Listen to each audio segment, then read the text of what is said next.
Good evening and welcome into the Crawdad Streaming Network. We're live from Arnold Field in Sonoma. I'm Charlie Limoncelli, joined alongside Harry Setrakian and Austin Ota, three-man crew today in the broadcast booth. And gentlemen, we've got ourselves a very nice game on tap here in Sonoma. The Crawdads, 15-4, heading to Sonoma to play the Stompers, who are 10-11, the biggest rivalry in the CCL North, with another edition.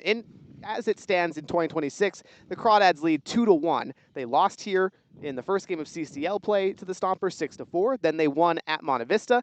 Then on Saturday they came back here and won 10-4. Guys, just quick thoughts before we get into our keys to the game. Well, it's been an absolute rampage for anyone in the Crawdads way so far in the last week plus now. 2 weeks. 2 weeks they're going. 11 straight victories, looking to extend it today. It was a messy game the last time they were here, Charlie. Looking for the Crawdads and the Stompers alike to clean it up, play a bit more of an ethical baseball game, perhaps. 10 combined errors last time, 5 apiece. I'm just looking for a little bit better play, right? I mean, I feel like it falls into the Crawdads' hands if that happens. It seems like they're a team that's just been playing so well when they're on it in all three cylinders of the game, batting, pitching, fielding. But again, should be a good one. It's beautiful. Austin, what do you think? I would agree with everything you said. I'm excited to be back on the air. I like being here in Sonoma with two of my favorite people on the planet and Jack Brooks, another one of my favorite people on the planet. But look, it was an ugly game the last time these two teams were here for both sides. And when you have a game like that, it just kind of makes you want to lock in a little bit more. This is a rivalry game. The teams know that this is a shorter week. You're going to give it your all for these 3 games. And when you're playing not just today, but today and tomorrow, look, it's going to be hard to win 2 straight for either of these teams, but getting out on the right foot today is big for whoever does it. And of course, 3 of us are hoping it's the Dats. Absolutely. Before we get to our keys to the game, today's pregame show is brought to you by Up the Creek Records. Up the Creek is a great record shop right next to the Ace Hardware in downtown Walnut Creek. They buy and sell new and used vinyl records, CDs, and cassettes, as well as skateboard gear and a variety of other fun gifts like yo-yos and hacky sacks. They also have an all-ages live music venue that hosts local bands every weekend, so check out who is playing at upthecreekrecords.com or their Instagram at upthecreekrecords. Gentlemen, without further ado, Crawdads, the first of 3 games this week, then it's the CCL All-Star break. Let's get into today's keys. First off, got to get ahead early for Walnut Creek. Yeah, they've been playing from behind lately and playing from behind early against teams that maybe they shouldn't be playing from behind against, especially thinking the San Francisco Seagulls got behind them a couple of different times, 2-0 last game out in the second inning, as well as that 2-0 in the first inning the time before that. So it always gets a little tricky when you put yourself behind the 8 ball, but with the offense, the offensive production that the Crawdads have been playing with, you feel like you can get behind a little bit, but even when you feel comfortable in that leeway, right, it's not a good practice to consistently go down early. So looking for them to get out early, they bat first, set the tone. When you talk about sustainability and is winning 11 games straight at any point in a baseball season sustainable? No, but I think when you add on to that, the way that the Crawdads are doing it, is that the most sustainable? Probably not. Yes, they're winning games, and that's great, but you got to find a way to make it look a little better as well. And some of these wins have not exactly been the most aesthetically pleasing wins, getting out early and scoring often against a good Sonoma pitching staff with a really strong starter, who we'll get into a little bit later. That's big today. Absolutely. Second key to the game for the Crawdads, Joey Lorenzini, the big left-hander, making his debut for Walnut Creek. He's got to have a strong debut. He's probably only going to go a couple innings, but if you can just limit base runners, limit walks, that'll be the key for him. Yeah, and the chat already getting a shout-out. I was going to say that. Oh, apologies, man. No, go ahead. But yeah, we're excited to have him on the staff, of course, from Arkansas, recently committing to UCSB, both just great programs, of course, especially for the pitching side of things. He's a lefty who basically throws about as hard as you'd expect based on the ops of his build. I mean, upwards 92, 94, I think you told me, Austin. Correct. Yeah, I was talking to him earlier today, and he was kind of like, yeah, I'll be really happy if I see a 94. And everyone that was in the bullpen kind of gave him a look that was like, dude, I don't think we've seen 94 all summer outside one Jacob Cobran who gave him a little laugh as well. He's got a 4-pitch mix. He's gonna sink it a lot from the left side, and against a team that has a lot of righties, it's just gonna be difficult for them to hit. It's going arm side against those righties. He'll throw a cutter as well, throw a changeup, and he'll mix in a breaking ball every now and then as well. But the sinker's the main pitch, and it's a pitch that he's going to attack a lot with. This is no exaggeration, one of the most highly touted prospects at the very least. Obviously, we don't know how it's going to play out, but in terms of the perfect game ratings, it's one of the top third highest perfect game rating of all time in Crawdad history.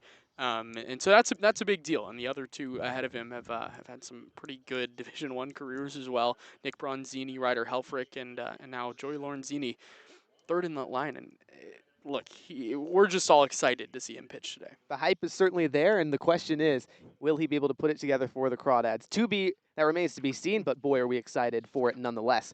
Third key to the game. On the other side, for the Sonoma Stompers, Jake Andreas is back out on the hill, a guy who dominated the Crawdads last time. So the third key to the game, you got to make him work. Yeah, he went through 4 innings like that in a snap. I mean, 1 hit, 50 pitches thrown, but half of those pitches were thrown in the 4th. Through the first 3 innings, he just had 25 pitches, 8, 8, and 9 to go 1, 2, 3 through the lineup for the first time. So you just got to make him work a little bit. They made him work in that 4th inning. Again, he walked 2 guys, but ended up striking out 3. So that said, they put him to work a little bit. In the last inning out against Jake Andreas is the best that the Crawdads had so far. But, man, he was rolling early. It's just a good pitcher. He's a strike thrower, but he'll also do it throwing pretty hard. He's got one of the faster average fastball velos that you're going to see. Not, like top shelf, but he's going to be kind of in that upper percentile. He'll sit 89 with the fastball, and again, it's strikes. And that's the big thing just in the CCL in general with baseball is how often can you get strike one. He's a guy that's going to do it a lot. I think on paper this is one of the stronger Crawdads lineups we've seen this season. Feels like a game that the coaching staff really wants to get a dub in. And this lineup, I think, can get up early on Andreas. And that being said, the way to get up early on Andreas for this lineup, plate your runners in scoring position. That's been a little bit of a problem the last couple of games for Walnut Creek, but when you get guys on, especially second and third, have to be able to drive them in. Absolutely, and they've done a good job of that against the Stompers. Last time out, just left 6 on base and 4 the time before. So they've been able to cash in, and it's been a lot about the bottom of the order, setting things up and getting on base, and the top of the order driving them in. If that recipe continues, they're in for a lot of success today. I accidentally muted you when I did. I I know. I didn't want to say it myself. Well, you couldn't have said it because exactly. You were muted. That's on me. I didn't even hear the last key. I was busy sneezing and figuring out the plate runners in scoring. Plate runners in scoring position. It's a good thing. The Crawdads took advantage the last time they were here of errors. They've done that all season. Yeah. Crawdad opponent has made at least 2 errors in all but 2 games this season. So it's not really something you can force. It's what we said last time we were here. But look, if the opponent is making errors, make things happen. And that all starts by the old baseball cliche, put the ball in play, good things happen. When you're doing that with runners in scoring position, good things will happen twofold. Absolutely. And speaking of errors, our final key to the game for Walnut Creek, have fewer than 5 errors. 5 errors last time they were here against Sonoma. They did get the dub regardless, but that's way too sloppy against a team that's going to be good. It was, and they kind of got lucky in the sense that the Stompers also made 5, and the Crawdads just did a better job, like you alluded to, Austin, of capitalizing on it. But that being said, as long as you don't allow a team to capitalize on it and you don't make the errors right, then it gives them fewer chances to score runs, and that's the bottom line. Just got to clean it up from last time, and, well, I think they're primed to. Crawdad's a team that fields generally well in the CCL, and on the other end, the Stompers, a team that really doesn't. Second most errors in the CCL, 10th best fielding percentage, while the Crawdads are at 7th. So the numbers say they should, and they just didn't last time. So time to kind of improve on that from last game. So before we take a quick break, the pregame ceremony celebrating the CCL All-Star selections here in 2026 for both teams. So Tino Vassell, Hunter Carlson, and the pitcher Sam Schnitzer for Sonoma. And then for Walnut Creek, Daniel Polasic, Ryan Ellis, Bryden Bull, TJ Woodson, Riley Winchell, the hitters. Then Jeremy Jones, Paul Wheeler, and Hudson Aber, the pitchers. 8 of them. 8. It's a lot.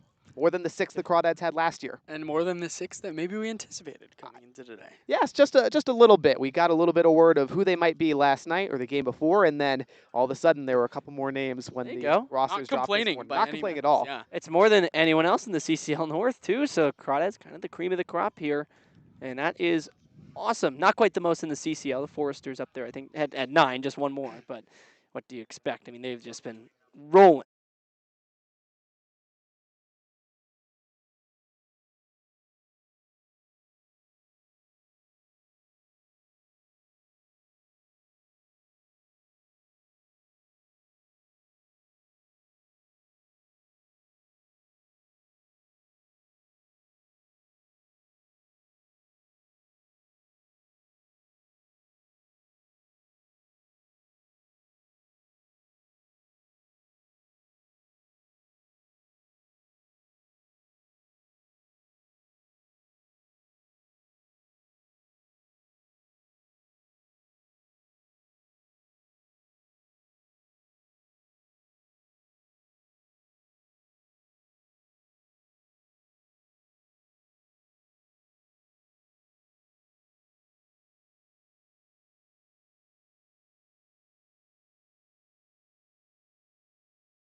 First pitch just moments away, and today's first pitch time and temperature are brought to you by Meadowlark Dairy, an official partner of the Walnut Creek Crawdads. Meadowlark Dairy bringing Old Town vibes and family fun since 1919. It's about 75 degrees, not a cloud in sight up here in Sonoma. Beautiful, beautiful baseball weather. Let's go over, guys, quickly the Sonoma Stompers defense. Obviously, Jake Andreas on the mound. Then behind the dish is Gage McCown. At first base, Hunter Carlson, the all-star. Misael Uripero at second. Bryson Ayala at short. Tino Vassell, another all-star, at third. Then Nick Sebastiani in left. Connor Johnston in center. And Wesley Bass playing right for the Stompers. Crawdads lineup, on the other hand, leading off, Daniel Pulasic in left. TJ Woodson batting second, playing third base. Sutter Moss, the designated hitter, hitting third. Kevin Parker Jr. cleaning up and playing short. Bryden Bull in center, hitting fifth. Brandon Clisby behind the dish, hitting sixth. Dylan Pettis in left field, hitting in the seventh spot. Barrett Ronson at first, hitting eighth. And Lucas Carlisle, the second leadoff guy, playing second base. Throw down to second is in. And here we go. Andreas ready to go. First base side of the rubber. And the lefty Pulasic. First guy he'll face today for Walnut Creek. Pulasic, 2 multi-hit games as a Crawdad. This is his 9th game of CCL play. 276 hitter, 8 hits, 9 runs driven in. Pulasic, the UC Irvine Anteater, ready to go. Andreas kicks and fires first pitch. Fastball outer third, called a strike. First pitch at 6:13 p.m.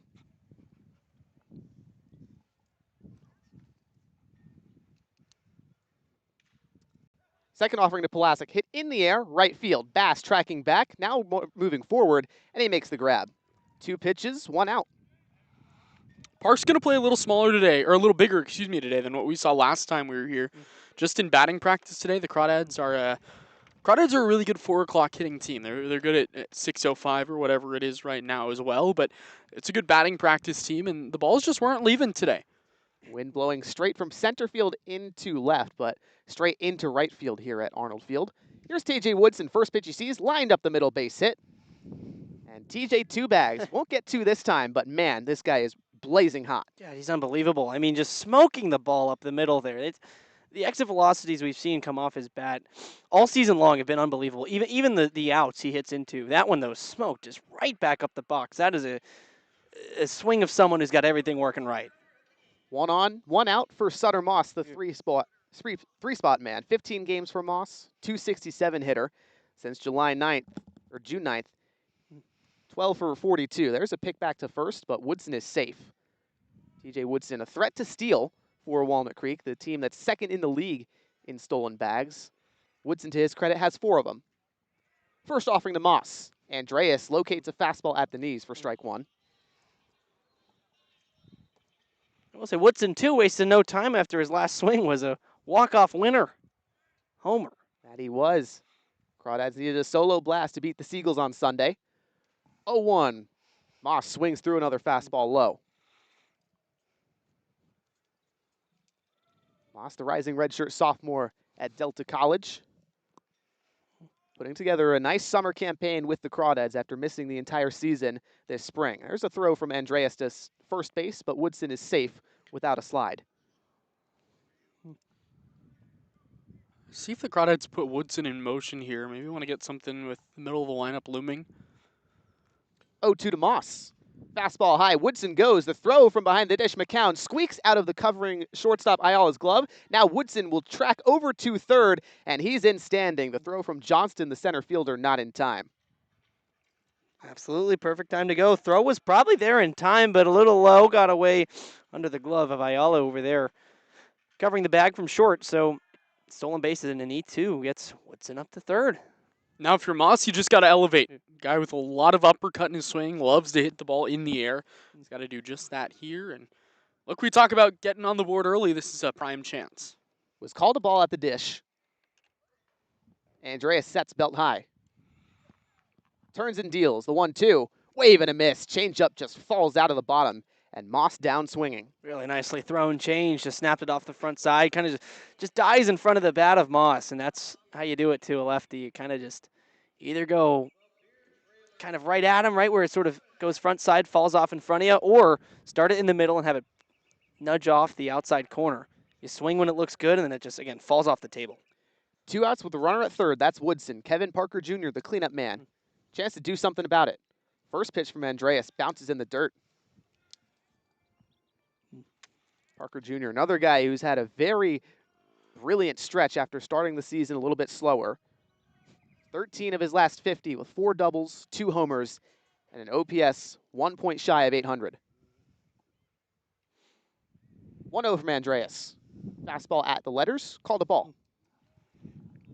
And that strikeout of Sutter Moss, big not only because he keeps the runner on third, but he was the beer batter today. So some fans get half-price beer already, top of the first. 2-0 to Parker Jr. Wave and a miss. Change up low. They finally get the Crawdads on the concession deal batter. Crawdads have been avoiding it for a while. Yeah, did not allow Sonoma fans to get their half-price beer last time they were here. As Andreas brings the 2-1 home. Parker Jr. takes outside. I think it was... Called a strike. Wow, yeah. Last late call there. Yep. Just on that outer third. Parker Jr. to protect mode. Crawdads trying to get aboard first. Andreas, on the other hand, comes home looking for a put away. 2-2 sword, change up low, gets past McCown down there at the plate. And Parker Jr. thought he was just going to be called out anyway, so didn't bother trying to run at first. Ultimately, is put away on the dropped third strike. So the Crawdads strand a runner in scoring position in the top of the first. 0-0 ball game heading to the home half. Sonoma trying to jump out to the early lead.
Bottom of the first. 0-0 ball game between the Crawdads and the Stompers. Defensively for Walnut Creek, Brandon Clisby behind the dish, Barrett Ronson at first, Lucas Carlisle at second, Kevin Parker Jr. playing short, TJ Woodson at third, Daniel Pulasic in left, Bryden Bullen center, and Dylan Perez in left with Joey Lorenzini making his debut on the hill. And he'll face a Stompers order, guys, that's pretty potent. Tino Vassell, Nick Sebastiani, and Hunter Carlson, the first 3, 2 of which all-star selections. Yeah, but all 3 of which have had trouble against the Crawdads this season so far. Between them, or among them, I should say, since it's more than 2. 3 for 16 so far against the Dads. So, I mean, they haven't been able to get the table set against this vicious pitching staff. But notably for Vassell, last time he faced Walnut Creek, launched a 2-run homer last Wednesday. Tino Vassell, the University of San Francisco guy, working from the left side of the plate. And Joey Lorenzini, the big left-hander, working from the third base side of the rubber.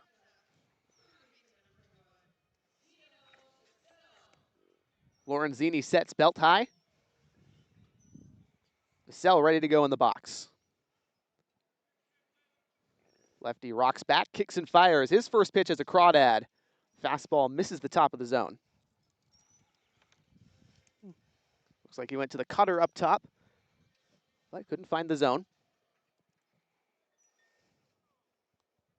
Lorenzini, the 1-0. Cutter inner third, called a strike this time. So now 1-1 to Vassell. Joey Lorenzini, Rockland, California guy. Went to Rockland High School where the Giants ace Logan Webb attended in his high school years. Big lefty comes home on the 1-1. Off speed and outside. 2-1 to Vassell. I don't know which Giants fan would put that in the game notes. I don't know. Maybe somebody in this booth. Maybe not. We're calling this a booth? It's kind of a booth. 2-1 to Vassell. Wave and a miss. Cutter straight past him. Two types of fastball for Lorenzini. He's gone to the cutter. It looks like a lot. Again, we're in deep center field here, so maybe a little bit hard to tell, but that does look like what he's going to against the left-handed hitter. Yeah, looked like some glove side run. 2-2 pitch from Lorenzini. Vassell waves and a misses at a cutter. Joey Lorenzini, first batter he faces, strikes out. And that's a Crawdad debut if I've ever seen it. Well, if Lorenzini in June's going to be anything like Logan Webb in June, we're in for a pretty darn good start. And it can't start any better than that. Maybe you go 3-pitch strikeout, but a 5-pitch punchy you'll take off the rip of your first at-bat. No one on, one out in the bottom of the first. Now the Crawdad killer, Nick Sebastiani, to the plate from the right side. First pitch from Lorenzini, wave and a miss. Yuck. Two-seamer low. Yuck. That was dirty. Started knee high and then just had change-up movement, even though it was 90-plus miles an hour. 0-1. Sebastiani takes a similar pitch that bounces behind Clisby. 1 ball and 1 strike. The first strikeout of Vassell, I mean, wasn't really anything special in terms of location-wise. It was a challenge fastball, and he won it. And just confident. Confidence is key here in the CCL. 1-1. Sebastiani hits it high in the air, a fastball to Bull out in center field. Left-handed center fielder tracks under it to his left, puts it away with a nice jog. Yeah, routine one out there for Bull. Probably a sigh of relief from him, too. He had a couple of really tough plays that he made successfully last time out here at Sonoma. So that one, much easier. Just range over, snag it for out number 2. He's been playing well here at Sonoma. He'll lead off the next half inning. Now here's Hunter Carlson, left-handed all-star selection for Sonoma. Carlson leads the CCL in runs batted in with 24. Is also tied for second in homers with 3. Playing first base today, traditionally a catcher. Rising junior at Georgia State. Lorenzini turns, kicks, and fires. Delivers a breaking ball that clips the outer third, strike 1. It's like it's got some depth to it, not just an east-west pitch, some north-south as well. Non-traditional Slurvy. breaking ball, yeah. A little slurvy, I'd say. Carlson, the 306 hitter. 0-1 count to him. Lorenzini, another breaking ball, this time high and inside. Carlson, 14 strikeouts to 10 walks this season. Guy who certainly is going to chase, but also puts the ball in play a fair bit. 1-1. Cutter, top of the zone, also on the outer third, strike 2. Locating really, really well to start his Crawdad career. If he can work the corners like that, his Stompers lineup is in for a tough task. 2 outs, no one on in the bottom of the first. Lorenzini delivers the 1-2. Carlson takes off speed and high. 2 balls and 2 strikes to arguably the most potent hitter in the Stomper order.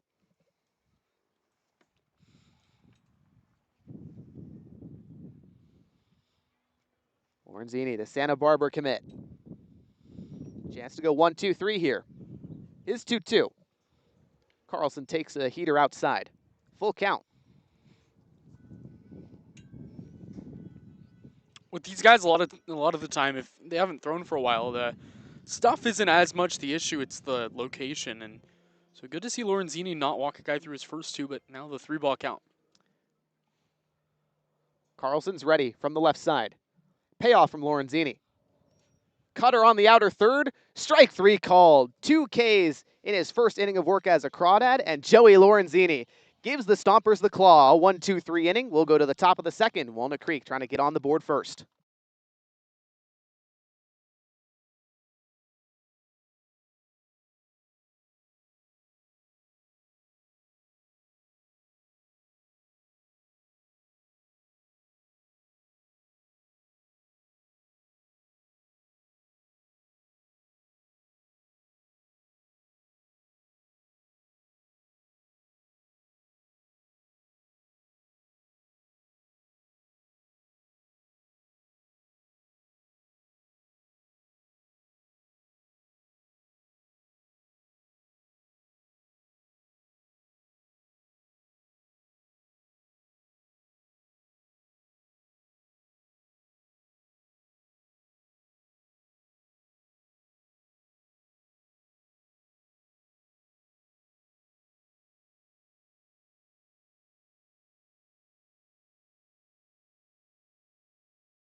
Top of the second, Bull, Clisby, and Perez up to bat for Walnut Creek. Jake Andreas allowed TJ Woodson to reach on a single in the top of the first, but then struck out 2 consecutively. Moss and Parker Jr.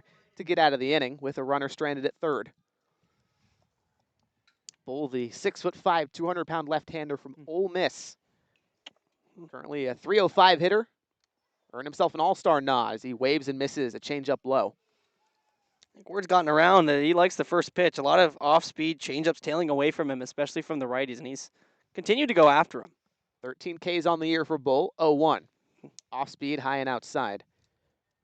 Count even at 1 apiece to the Crawdads center fielder. It's looked very natural in that outfield position. Andreas, the 1-1. Bull takes a fastball. Looks about belt high, but it's called a ball. 2-1 to Bryden. 3 homers, 3 doubles on the season for Walnut Creek. He and 10 other guys tied for second in the CCL with homers. 2-1, changeup down low. Another swing and a miss. It's just a good pitch. I don't think it's incredible, but when it moves off the fastball, it just really plays setup really well. Andreas looking for his 3rd K of the day, the 2-2. Bull takes a fastball, high and outside. Count works full.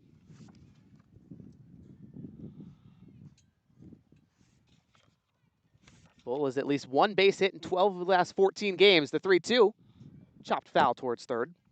And he's straight over the top with it as well, Andreas is. So it makes the changeup look like it falls a little more as well, and also makes the fastball look like it rides a little more. See what the right-hander goes to here. Andreas kicks and delivers, the 3-2 yet again. Bull takes a fastball knee-high, strike 3 called. And that's right there. 3-2, got to be ready to swing it. And that one, probably the best pitch he saw to hit all at bat. Just not looking for it, I suppose. Yeah, I think he was thinking changeup there. Yeah. After he'd swung and missed twice.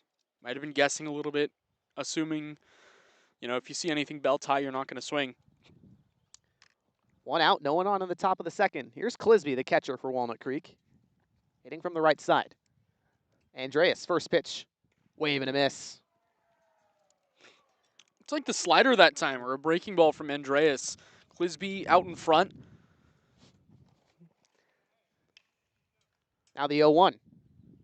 Another breaking ball, chopped foul off of Clisby's leg. Quickly, Crawdad catcher in an 0-2 hole. Clisby's a guy now in his 10th game for Walnut Creek this summer. .242 hitter.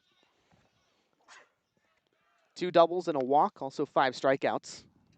Drove in a couple last time against Sonoma, too. Waited till the last inning to get a hit in his 5th attempt. That he did. Enjoyed a cheeseburger after the game. 1-2. Clisby waves and misses. Change up low. McCown picks it up and throws to first to get the dropped 3rd strike. And now how about that? 4 straight Ks from Jake Andreas. He looks filthy. Yeah, he's been really good. 12 strikeouts coming into this game this summer. He's already got, he's already got a third of what that was coming into the game. Had 3 Ks last time out against Walnut Creek. The outing before that, he went 4 innings, 1 hit against the San Luis Obispo Blues, and struck them out 7 times. First pitch to the left-hander, Perez. Fastball outer third, strike 1. And that's, well, I'm going to say this, and it's going to attract some viewers. That's 6 of 7 first pitch strikes. 0-1. High fastball, Perez waves and misses. So he's getting ahead, he's staying ahead, he's doing it with the fastball. Really nothing special early in the count. And then he's just attacking off of it. He's delivering strikes. The Crawdad hitters haven't caught up yet. 0-2. Perez takes a fastball up and away. And 6 days ago when they faced him, too, it was the key to the game, or key to his start as well, just getting ahead early. Crawdads were also swinging, putting the ball in play early. They were improving on that in the sense that they're working a bit longer at bats. 1-2. Perez ropes it on the ground through the right side of the infield between second and first. Second base hit of the day for Walnut Creek. And is both the Baylor guys responsible? Yeah, and in the same right, again, going back to looking at Andreas' start against the Crawdads 6 days ago, they took until the 4th to get their first 2 base runners, both via a walk. Didn't get or they only got 1 hit against him. Eventually, that was in the 2nd, which turned into a double play. So now already 2 hits, 2 runners on in the 2nd. It's an improvement. It's an improvement. Two-out runner at first for Barrett Ronson in the 8-hole. First pitch to the Crawdad first baseman. Change-up blown outside. Ronnie's been swinging it. Yeah. He's a guy that has really started to heat up a little bit. And went 3 for 4 on Sunday against the Seagulls with 3 singles. 1-0. Fastball high and inside. Gets a sword. He hit one out of the entire facility during BP, too. To our right, about 10 rows of bleacher seating. Up here, nobody's occupying them. There's nicer seating off to the right of that, but over that and over the fence behind it. Yeah, pull side going to play well for the righties today. Throw back to first. Perez safe standing. Ronson's been doing it with the singles and hard hit balls. He just hasn't really found gaps yet. But I think if the recipe is there. He's continuing to hit the ball hard. Good things are going to happen. 283 hitter with 3 doubles. Fastball gets away from Andreas, plunks Ronson as he turns, and it hits him in the back. So now 2 two-out base runners for the Crawdads, top of the second with 2 outs. And this is the guy you want up if you're Walnut Creek right now. It might be a little too early to call him a stomper, but Lucas Carlisle's swinging it well. He had a terrific game the last time the Crawdads were here. Yeah, he went 2 for 2, a pair of singles, 2 walks, and 3 stolen bags. It was just a menace playing small ball. Perez at second, Bronson at first. Andreas. First delivery to the right-hander, Carlisle. Breaking ball sits at the belt, strike 1. Carlisle playing second base today for Walnut Creek, rising sophomore at Santa Barbara City College through his first 3 games in Walnut Creek. 429 average, 363 on-base percentage. Or 636, I should say, pardon me. Perez picked off at second. Yes, the throw to Uripero in time. How about Andreas? Quick glance, turns and fires. And that'll end the inning. The Crawdads strand 2 base runners. We'll go to the top of the third, or pardon me, the bottom of the second. Stompers trying to get on the board.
Bottom 2, 0-0 ball game.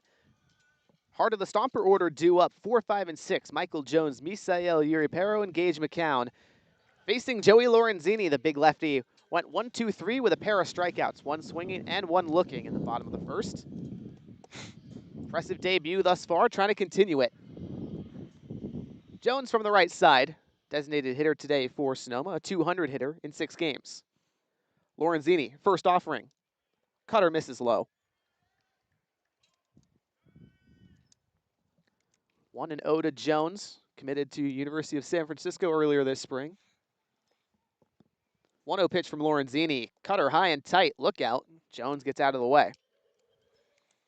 USF, their head coach, Rob DeToma, was hanging out at one of the Crawdads games a couple weeks ago. Got to talk to him a bit. He's on the hunt for his next crop of players for Dawn Ball. 2-0. Cutter on the outer third this time. Lorenzini gets the strike. And Crawdads already a pair of USF Dons with Paul Wheeler and Alex Gomez.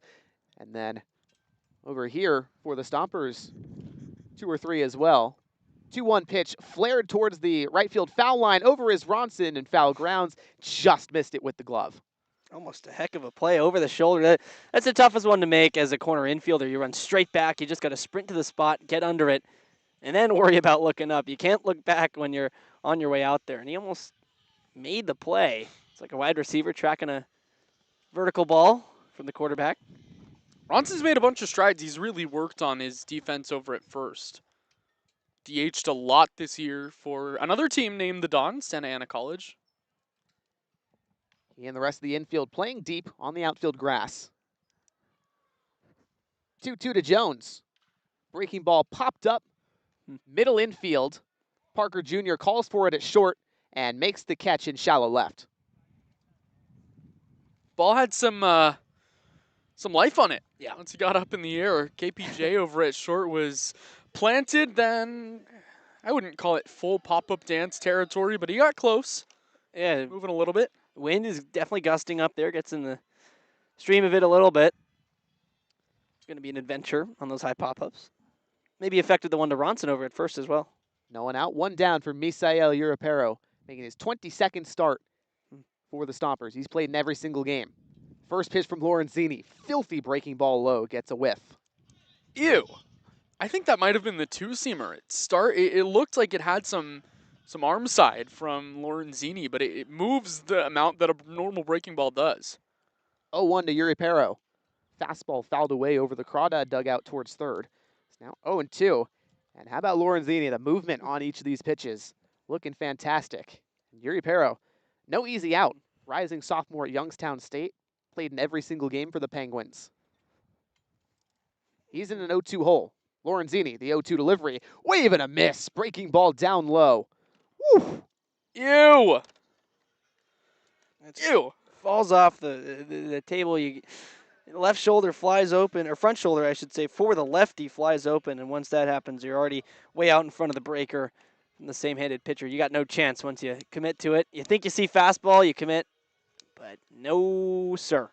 Third K of the day for Lorenzini. 2 outs, no one on for McCown. Right-handed catcher, first pitch to him. 2-seamer that bounces in the dirt. McCown, Cal State Northridge guy from Las Vegas. 14th game right now for Sonoma. 270 hitter. 2 runs batted in. 1-0 pitch from Lorenzini. Another 2-seamer that misses below the knees. Same story kind of as the first inning for Lorenzini, where he got 2 quick outs and then had to battle a little bit. Fell to a full count to Carlson in the first, now behind 2-0 to McCown. We'll see how the lefty recovers. The 2-0 pitch. Breaking ball slapped foul third base side. Sometimes it can be the toughest when you're facing a guy for the first time. There's no real scouting report on him. Yes, you have whatever the workload was in the spring collegiate season, but sometimes guys like to change it up a little bit. Maybe not as much action in the spring season as they're going to get in summer, so it's a different look. 2-1 to McCown.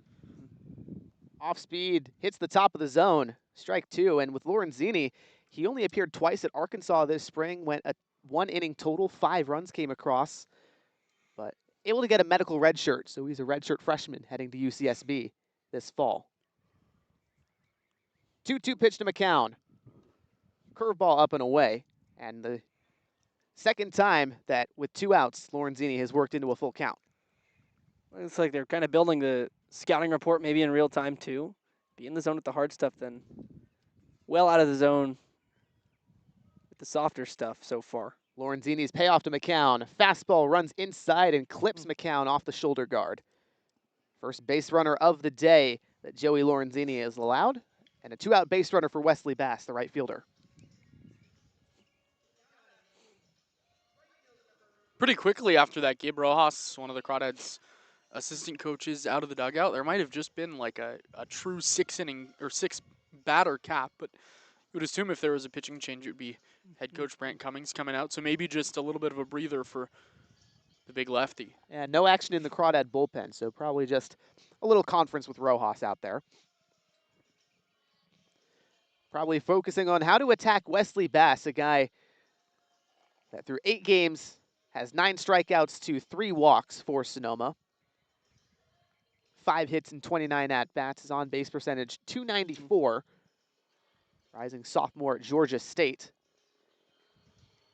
As a freshman, Bass had a monster campaign with Georgia State. 36 games, .313 hitter, and a .424 OBP. Lorenzini peers to McCown at first. Brings his first offering home to Bass. Fastball, rip and a miss. Wow, by him. You can locate that like that every time, kind of upper, top up corner, or out, top out corner, excuse me. 0-1. Two-seamer away. 1 ball and 1 strike to Bass. I was gonna say he should just throw that every time and try for it again there. Just a little, at least a little early. Left-hander sets at the belt. Winds and delivers. 1-1 pitch. Breaking ball that runs inside towards Bass's knees. He has to get out of the way. And it's a 2-1 count. Now there's some glove pops in the Crawdad dugout. Somebody warming up. Perhaps Van Taskins. 2-1. Hit high in the air, down the left field line. Pulasic, Parker Jr., and Woodson give it a chase, but it's out of the ballpark. To the party deck. Just beyond it. A lot of umbrellas over there protecting the fans, but it went beyond, so they were safe over there. It's a good place to enjoy a ball game. Absolutely. Arnold Field, one of the very coolest venues here in the CCL. 2-2 at the dish to Bass. Lorenzini looking for a put away. Wave and a miss. He got it. Two-seamer outside. Pure filth. 4th strikeout for Joey Lorenzini through 2 innings. Could be it for him in his debut, but nonetheless, we'll take a break. Top of the 3rd, the Crawdads coming up to bat.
Top of the 3rd for both the Stompers and the Crawdads. The starting pitchers through 2 innings, 4 strikeouts apiece, and Jake Andreas chance to keep the Crawdad bats quiet. Lucas Carlisle back to the dish. Daniel Pulasic and TJ Woodson after him. Carlisle got a first pitch strike, and then the Stompers caught Dylan Pettis trying to steal to end the top of the 2nd.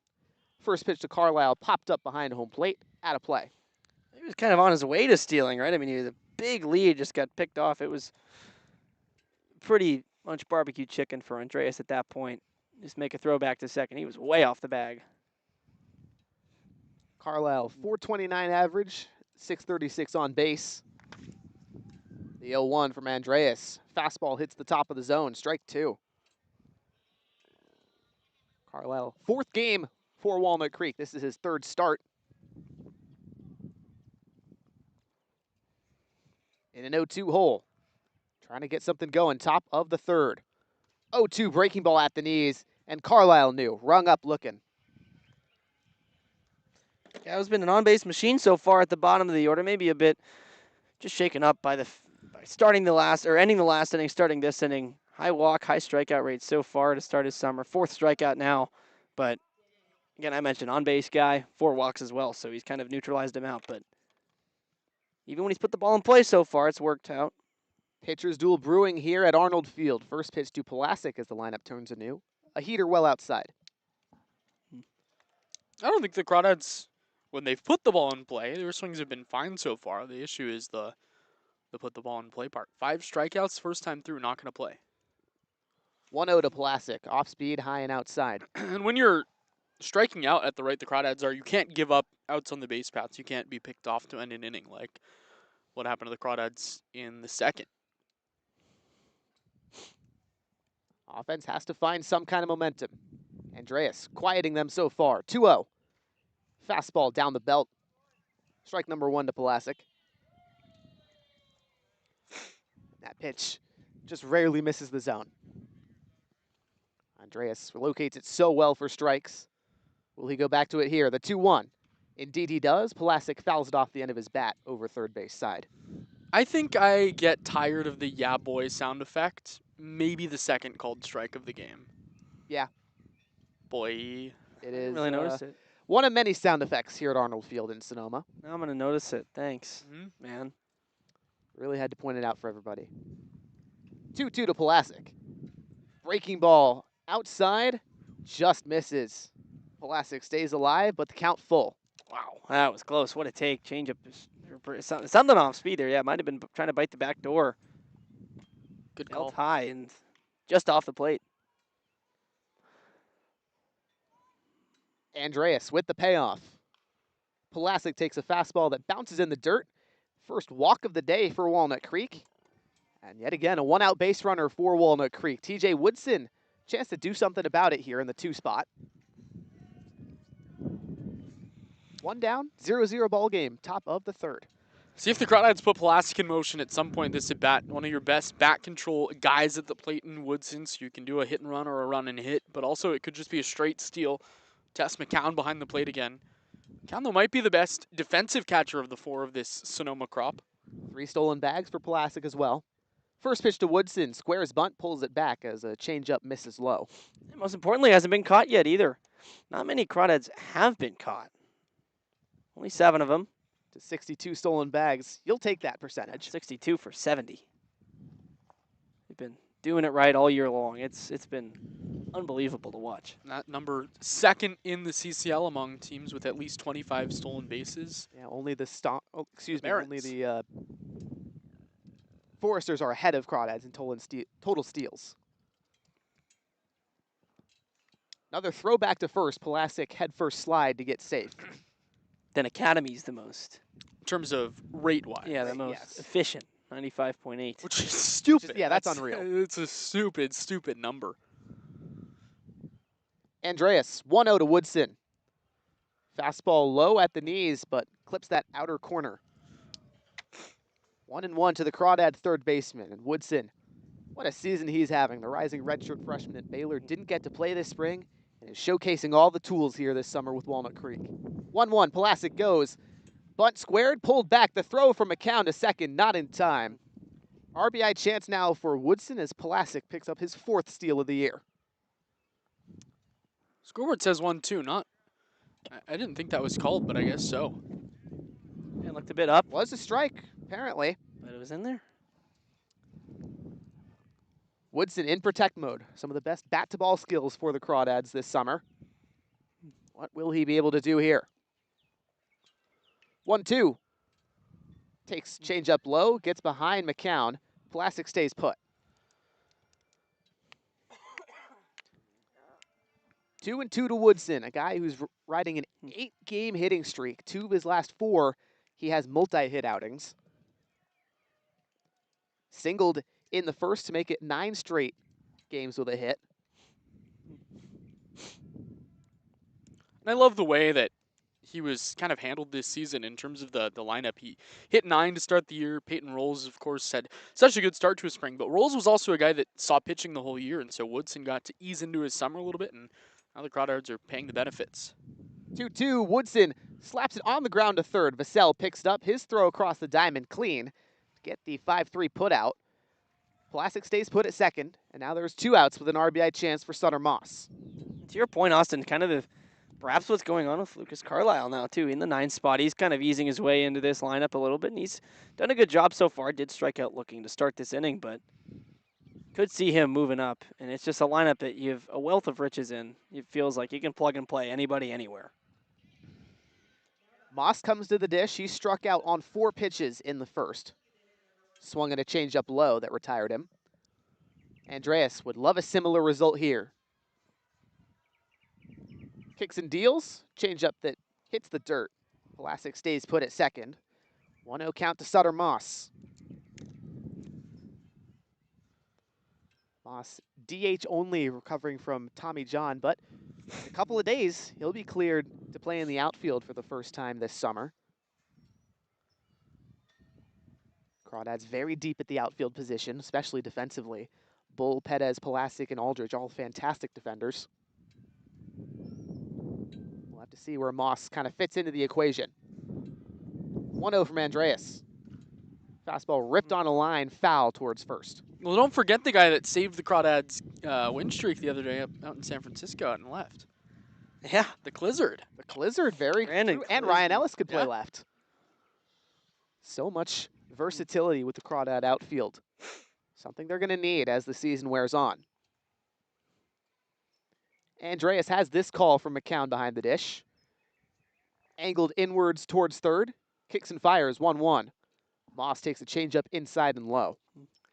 What I love right now is how Daniel Pulaski has adapted this inning. He's seen a lot of pitches in the dirt, so he's constantly getting a bigger secondary lead off that bag at second. Maybe trying to make something happen if the ball only kicks away a little bit from McCown behind the plate. 12-foot lead at second for Pulaski. 2-1 to Moss. Breaking ball, top of the zone. Called strike 2. That's one of them where it crosses the batter too high, but lands in the catcher's glove in the strike zone, and the umpire deked by it, called it a strike. Second runner in scoring position today for Walnut Creek. Pulaski at second. Failed to plate Woodson in the first. 2-2. Moss waves and misses. Change up low. And how about Jake Andreas? 6 strikeouts through 3 innings. He's looked magnificent for Sonoma. We'll take a break. Top of the 4th coming up. And Austin Ota taking over on play-by-play after this.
Bottom of the 3rd, keeping it right here on the Crawdad Streaming Network. 0-0 ball game. And later on today on our social media pages, today's player of the game will be brought to you by Worth Group Restaurants.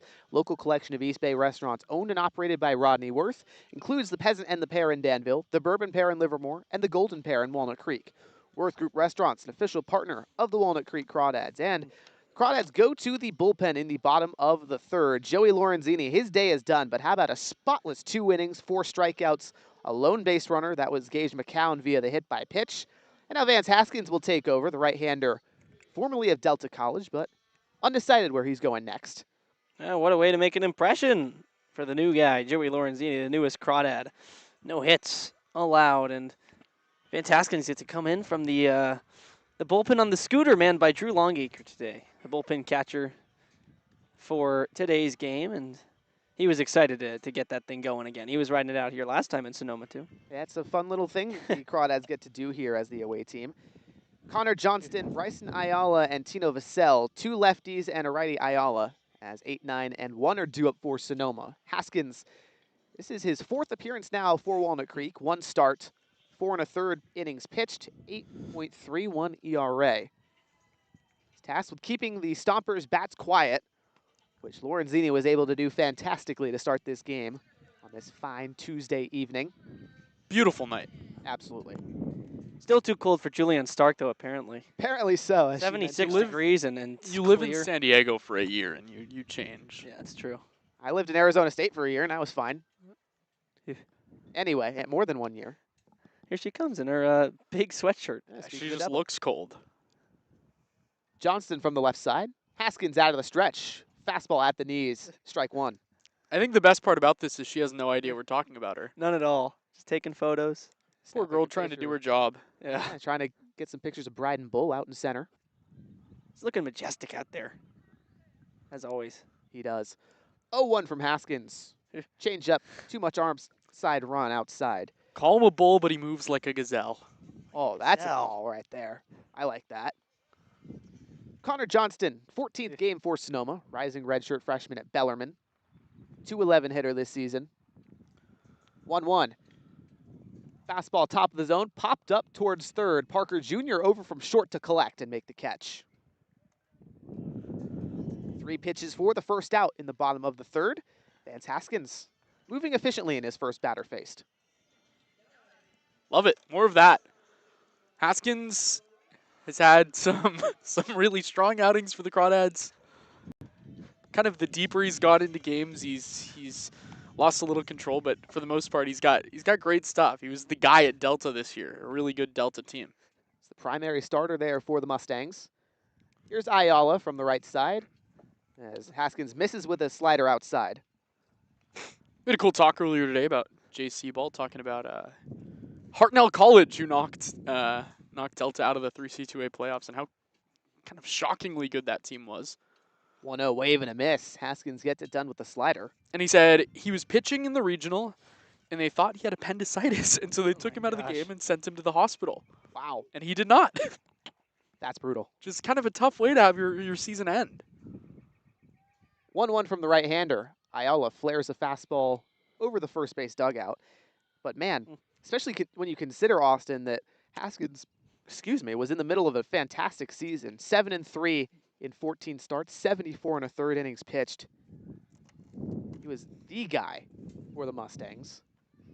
And to be in such a good spot, dealing, taking out, it's tough. 1-2, Ayala. Fastball outer third, called strike 3.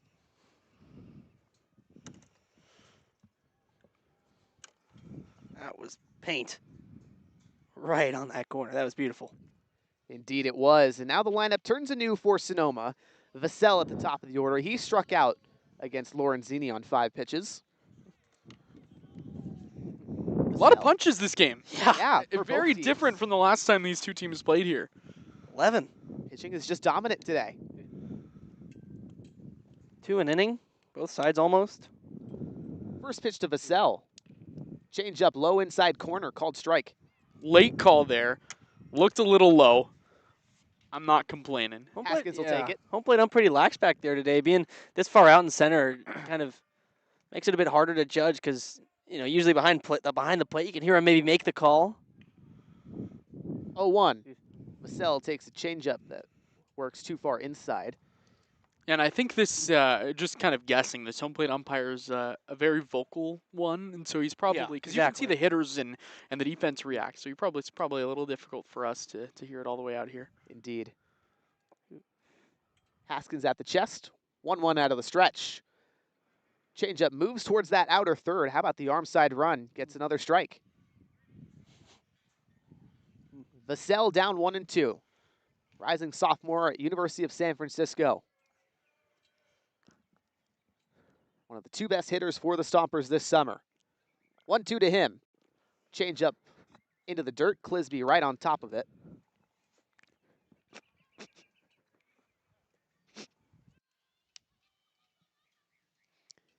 Haskins peers back in. Clisby gives him the sign here. Right hander ready to go. Got a bunch of buffoons next to me, apparently, trying to hold in the laughter. 1-2 is high. Pardon me, that was the 2-2. Makes it a full count to Vassell. It's this Jack Brooks kid. Nothing's ever serious in this booth, is it, gentlemen? Or at this table. We'd had full innings, man, that we just had to mute. I can't even imagine you and Carson, what you guys got up to. Oh, I'm sure that was interesting, Austin. 3-2, Haskins gets a wave and a miss. Vassell out in front of the changeup that completely dies at the plate. 2 strikeouts back-to-back for Vance Haskins. Crawdads keeping the Sonoma Stomper order quiet. We'll take a break. Top of the 4th, and now Austin Ota taking over on the play-by-play.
Top of the 4th inning, Austin Ota, Charlie Limoncelli, Harry Setrakian, Jack Brooks. Man in the soundboard. Running our radio broadcast only stream here in gorgeous Sonoma, California. 4, 5, 6 on the Crawdads lineup. Nothing on the board for either squad. 2 hits for the Dads, 1 error for the Stomps. Kevin Parker Jr., Bryden Bull. Brandon Clisby to hit for the Crawdads. Still against Jake Andreas, who through 3 innings has given up 2 hits, struck out 6, walked just 1, and Kevin Parker Jr. swings and misses at the first pitch with some 2-seam action. 0-1. Yeah, really nice pitch breaking towards the arm side. Tough to tell if that was the changeup or the heater, but nonetheless, Andreas has been pure filth. 0-1, Parker Jr. takes a pitch that started at about the same spot, dove a little further downwards. Count goes to 1-1. Defense straight up. Infield playing back against the power-hitting Kevin Parker Jr. He's got a couple home runs this summer. And the 1-1, swinging a foul ball off to the right side, and the count goes to 1-2. Yeah, Parker Jr.'s really flashed the pop this summer for Walnut Creek. 6 extra base hits, 2 homers, and 4 doubles. Not a guy you expect to have a ton of power with that 5'11", 185-pound frame, but especially with the wood bat, he can clobber it. Does everything with power, too. Can really rip it across the diamond, too. 90-plus miles an hour out of the right hand on the infield. That is just so valuable to have on the left side of the infield when you need to make those tough, long throws. Ball 2 strikes and 6 strikeouts already for Andreas. The 1-2 is bounced to third, foul territory. That goes to the on-deck circle. Andreas went off his season high in strikeouts that he set against San Luis Obispo in 4 innings. Still ahead in the count, 1-2. Leadoff batter here in the 4th inning. From the windup, the pitch. In off the fists of Kevin Parker Jr. Might have hit kind of the forearm area, and he'll walk to first base. So leadoff base runner for the Crawdads First time that's happened in this ballgame. Yeah, and that's the second hit batter for Andreas today. You know, the stuff has looked really good today, but just a couple times he's run fastballs high and tight that kind of just get out of the way. Carson Mercier in the YouTube comments right now. Oh, We were just talking about how Hey, Carson. we're unable to keep things serious when Carson and I were here. So I feel like I'm gonna have to put the mute button on at some point this inning, goodness gracious. just in honor of. You especially, of all people, need to be locked this inning. You're doing the play-by-play, my friend. Well, it was the best time to be not locked in. Here's Bryden Bull, who struck out looking his first time up. Swung through a couple changeups, and looked like that's what he was guessing on. Runner on first, Parker Jr. with terrific speed. First pitch to Bull. And Andreas goes to the changeup, misses below the zone, ball one. Did Bryden Bull just take the first pitch? Yes. Not something that we see a ton. But like you mentioned, Austin, Parker Jr., a candidate to go. 12 steals on the season, second in the league, first on the team. Throw back to first, Parker Jr. in with a head first dive. Ball and no strikes to Bryden Bull. Came into today hitting .303 overall. A CCL All-Star, 1 of 8 for the Crawdads. He's just been massive, really flashes the power. If he lifts the ball in the air, look out. 1-0, runner goes. Pitch is high and away. Here's the throw down to second, nowhere close. And Kevin Parker Jr. in ahead of the tag from Bryson Ayala. Baker's dozen, number 13 for KPJ. Now he ties the CCL lead. He's just been so quick on the paths, and it's a kind of a no-brainer decision for manager Brent Cummings to send Parker Jr. whenever he gets aboard. Crawdads just 2 hits through the first 3 innings, but a base hit here would give Walnut Creek the lead. 2 balls, no strikes. So the big center fielder, Bryden Bull, with Parker Jr. on second. From the belt, the pitch home. Breaking ball. Misses high. And they're going to say the pitch prior was called a strike. So that'll make it 2-1. We were blocked by Bryson Ayala, the shortstop, seeing that call, too. Still Bull ahead in the count, 2-1. Pitch from Andreas. That one dips off the outside edge and low, 3-1. I like what I'm seeing out of Bryden Bull. He's just waiting on good pitches to hit, something that he hasn't done a lot of this year. 13 Ks to 14 out of 4 walks. He needs to see pitches and swing at good stuff. Likely going to get something good to hit here. Clisby on deck. 3 balls and a strike. Here's the pitch. A grounder to short, 2 hops for Ayala to his left. Parker Jr. moves over to third. Throw to first, a little bit wide, but Carlson, the first baseman, uses that long reach to stick on the bag. Bull does a job, gets KPJ over to third. It'll bring up Brandon Clisby, looking for RBI number 7 of the summer. That's a really big at-bat the way this game's gone, too. Just getting the runner over, hitting it towards the middle. Good read by Parker. Not enough to the left side where you got to freeze. Just makes the move to run. Yeah, perfect, productive out for Bryden Bull. Unfortunately, he wasn't able to get that ball in the air for a base hit, but once he does, folks, we're telling you, you got to look out for him. Well, a guy with a good amount of power, Brandon Clisby, still looking for his first home run in 2 summers as a Crawdad, but he was a home run derby participant last season, and he'll take right down Broadway for strike 1. Hit 2 home runs this spring at New Mexico State. That place is it's a launch pad. Yeah. Las Cruces is fun for the hitters. Yeah, he's got some pop. Just looking to elevate the ball here. Outfield playing him pretty straight up, infield in. With Kevin Parker Jr. on third, the 0-1. Swing and a miss. He goes to the changeup, right on right, and buries it, and Clisby was well out ahead. Yeah, Andreas has been able to get Clisby to bite on a lot of those changeups. He's looking to try and put the ball in play, and as a pitcher, you have to use the hitter's over-aggressiveness against him. Dylan Perez waits on deck. Kevin Parker Jr. on third in a scoreless game. No balls, 2 strikes, 1 out. Andreas from the belt. Here it is. Clisby takes. A little bit high, a little tight, 1-2. Fastball there from Andreas. Yeah, solid waist pitch. I mean, you're trying to get a bite on the high cheese, but you don't mind that it's called a ball if you're the pitcher, Andreas here. Sets up, you can go to the breaking ball away to the left hand, the right hander, or you can go inside with the changeup and get him a bite. Still ahead in the count, the 1-2. Clisby fouls one back. In and out of the glove of McCown behind the plate on a high heater. Looked like he was really early, just able to catch a piece and stay alive. Otherwise, probably should have been strike 3. I thought maybe even didn't get a piece, maybe just hit off the glove. But, of course, resuming the at-bat, stepping back into the box. He fouled it off. No movement down to first after a potential drop third. Clisby at about a 30% K rate this spring. He's cut that in half this summer. But he's behind in the count 1-2. Here's the pitch. And he hits a little nubber.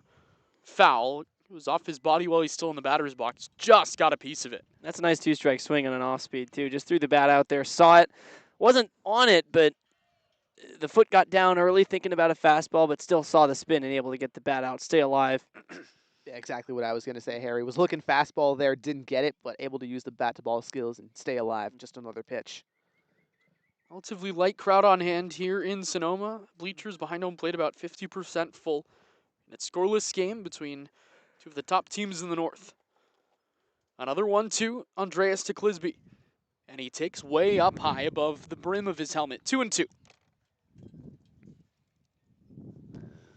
This is a big at-bat, and it's now a long at-bat. Clisby's fouled off a couple tough pitches.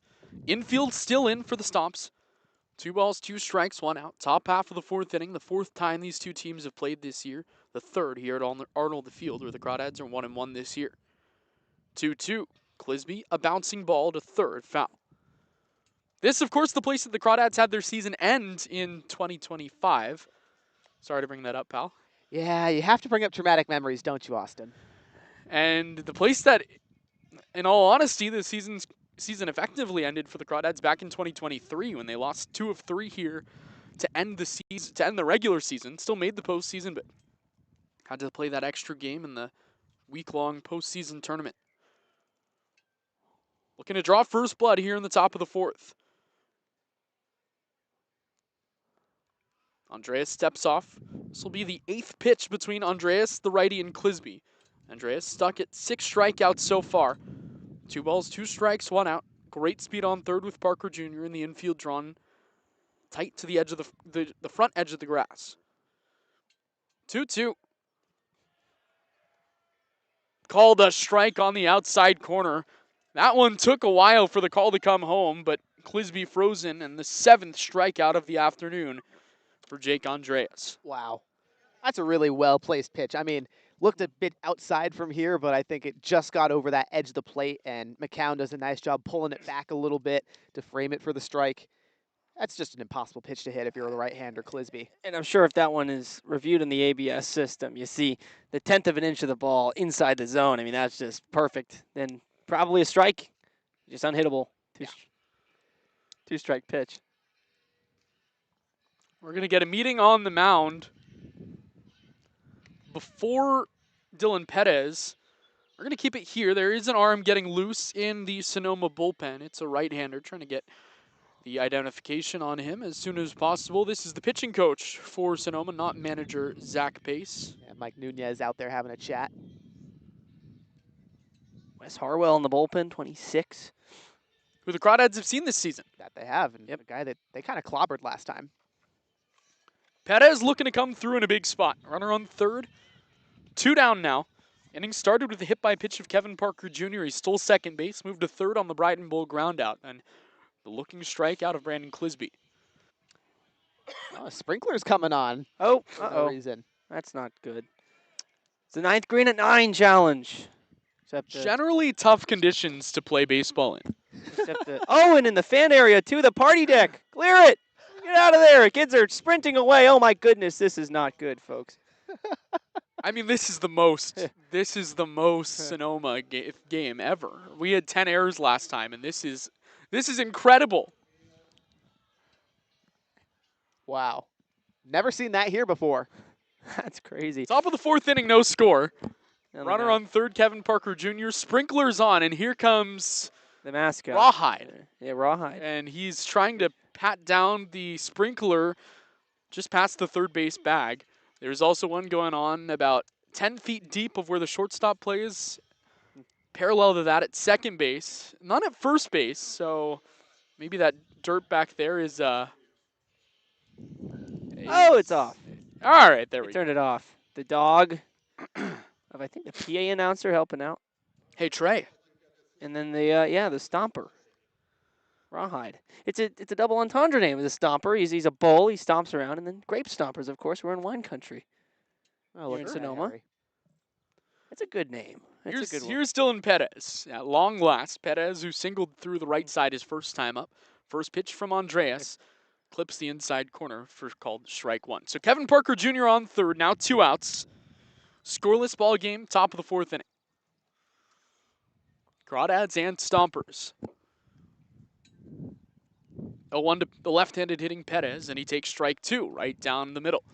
Yeah, that was, I don't know if he's going to get a better pitch to hit. Off speed, kind of down the belt. Change up on a tee. But if you're Perez here, you're looking for a fastball. You know you can turn on speed. That's what you did last time and you got the single. So I wouldn't be surprised if Andreas is going to go off speed again to try to confuse the lefty. From the first base side of the rubber, the 0-2 from Andreas. A half swing on a changeup. Did he go? No, says the third base umpire. That pitch buried in the dirt from Andreas, who was looking to set his season high. Perez holds just enough. Yeah, kind of just yanked the string on the changeup there. That was fantastically pitched. And Perez, he thought about it, but able to just get the bat to stay. Andreas works from the windup with Parker Jr. on third. The 1-2 pitch, high and away with the fastball, 2-2. Well, and he's playing off the fact, Andreas is, that he knows Perez loves to hunt the fastball, especially up in the zone. So the changeup, yes, it was a mistake up there, but if you throw it with confidence, knowing he's not looking for it, you can put it anywhere. 2-2, breaking ball, just a little bit tall. And the count goes full. So Perez yet to take the bat off his shoulder. But he's worked the count full. Barrett Ronson, the first baseman who's red hot, is on deck. 0-0, top of the 4th inning. Jake Andreas looking to complete 4 scoreless against one of the top offenses in the CCL. The full count pitch with Parker Jr. on third to Perez, and it misses up and away, ball 4 with a breaking ball. Wow. So the second walk of the day for Andreas. That might be the last hitter he faces. What a fantastic at-bat for Dylan Perez. Very disciplined. That's something that he's really coming into his own with. 13th walk of the year for him. It was really well read. Nice AB, but still, one of our keys to the game, runners in scoring position, got to cash them in. Crawdads so far 0 for 6. And again, the walk is nice. It extends the inning, but still looking for a breakthrough. Ronson, a good candidate for that. Yeah, give Ronson a chance here. After a 3-hit day in the Crawdads' 4-3 win over San Francisco back on Sunday, he takes ball 1 off the outside with a breaking ball. Ronson hit by a pitch his first time up. He's now got Perez on first, Parker Jr. on third, and 2 down. Throw over to first. More of a lob from Andreas. Zach Pace was, pun intended, pacing in front of the dugout right before this at-bat, debating if Hartwell was ready to come in or not. 3 2/3 scoreless so far, but a good scoring chance for the Dads here. 1-0 pitch to Ronson. Swing and a miss, set a fastball. Challenge pitch right on the inside, about knee-high, and Ronson swung through it. Yeah, that's a fantastic pitch when you're down 1-0 from Andreas. Just go inside with the heat, challenge the right-hander. His eyes get wide, trying to turn on it, and he's not able to. Ball and a strike, righty on righty. Parker Jr. with great speed on third. Perez, terrific speed on first. 1-1. Ronson swings and misses at another heater, 1-2. Going right at him, challenging, trusting the stuff as Andreas possibly at the end of his line today, but man, he's been excellent. Crawdads have had a tough time on the fastball. See if Perez ends up running from first. Crawdads could go into a little bit of a double steal action, try to manufacture something.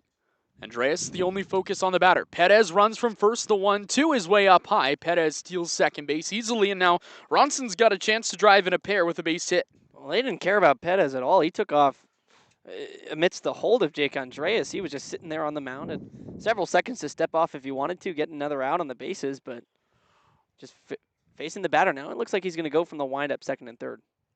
7 strikeouts already. The 2-2 to Ronson.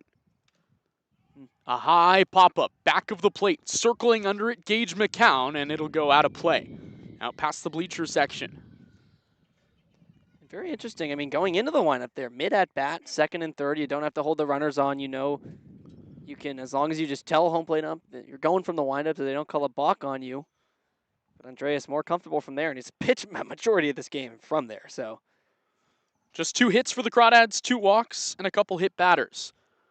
2 balls, 2 strikes, 2 outs, 2 in scoring position for Walnut Creek in the top of the first, and Andreas steps off. Barrett Ronson, a 3-hit game on Sunday against San Francisco, with Perez on second, Parker Jr. on third, and 2 down. 2 balls, 2 strikes, 2 outs, here it is. Ronson takes a fastball high and tight, and the count's gone full. Now if you're Andreas, you do have a base to work with, but Lucas Carlisle, who swung it well, is on deck. I think if you're head coach Zach Pace, you let Andreas try and get the bottom of the order out here, then maybe when it flips over for the third time. 3-2 pitch to Ronson. A drive in the air to left in the park. Right at Nick Sebastiani over to his left, who shades his eyes from the sun and makes the catch to end the inning. So the Crawdads threaten a hit batter and a walk in the inning, but look, we talked about it in our keys to the game. Don't strand guys in scoring position, and well, the Crawdads have scored 5 through their first 4 innings. We go to the bottom of the 4th, still scoreless on a beautiful Tuesday evening here in Sonoma.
Bottom of the 4th inning, the guy that's appeared more than anyone else in a Crawdad uniform on the bump is in for his 5th appearance of the summer, Ryan Delaney, the San Ramon native, and he'll face 2-3-4 in the Stompers lineup in a tie ball game here from Arnold Field in Sonoma. Austin Ota, Charlie Limoncelli, Harry Setrakian, our producer Jack Brooks, and one of the faces on Mount Croshmore.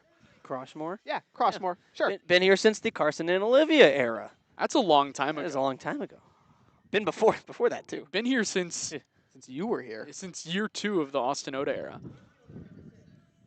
Crawdads stranded 2 in scoring position in the top of the 4th. Now Ryan Delaney will face Nick Sebastiani. 0 for 1 with a fly out to center today. First pitch, lefty to righty.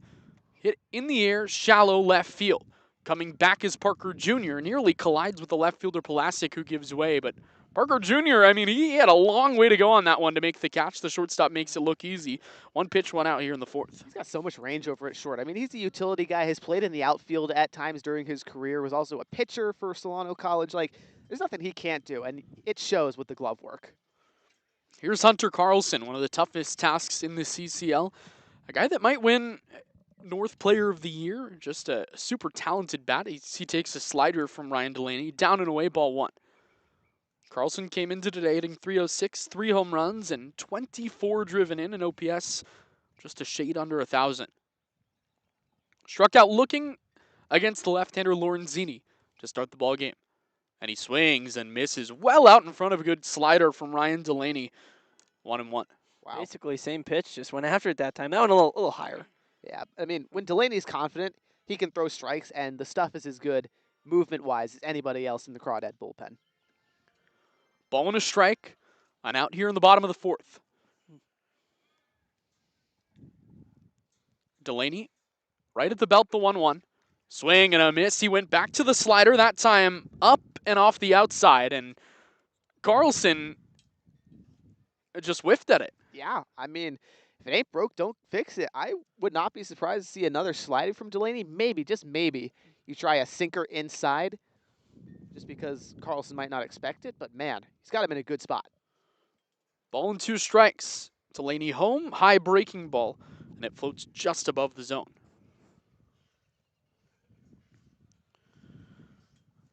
Already 6 strikeouts through 3 1/3 for Crawdad pitching. 4 for the starter, Joey Lorenzini, through 2 innings. 1 for the first guy out of the bullpen, Vance Haskins, in a scoreless inning of work. 2-2, Delaney to Carlson, left on left, and it's a slider that misses down and away to fill the count up.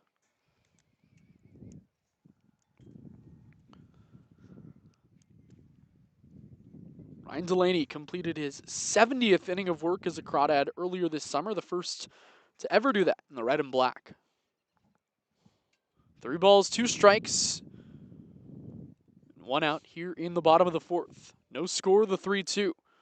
Front door breaking ball right there, called strike 3. Strikeout number 7 for Walnut Creek pitching, and Carlson, the strikeout victim twice, both looking.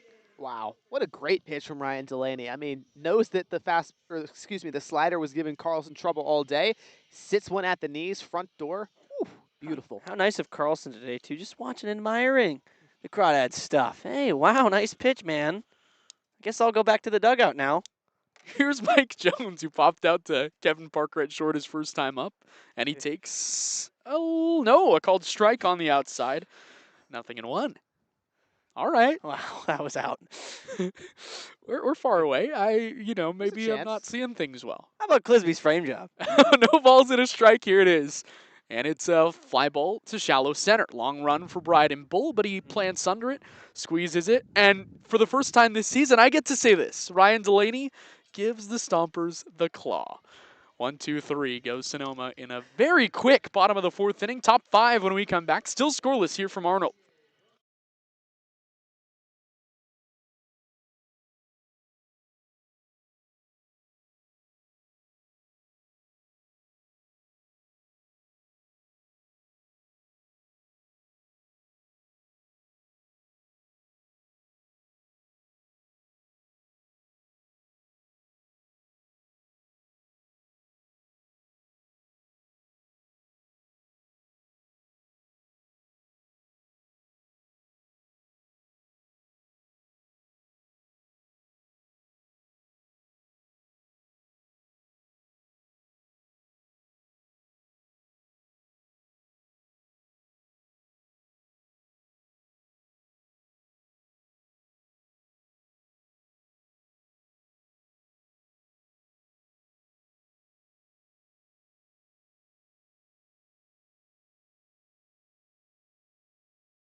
New pitcher here in the top of the 5th inning from Sonoma. It's Wes Harwell replacing the starter Jake Andreas. Final line for Andreas. 4 innings, 2 hits, no runs, 2 walks, 7 punchies. Wes Harwell comes in for his 7th time this year, nearing 10 innings with a 7.71 ERA. And he'll face 9 and then the top, Carlisle, Pulaski, Woodson. Crawdads are happy to see Harwell. Last time out, 1 inning for Harwell, 6 hits, 7 runs, 6 earned.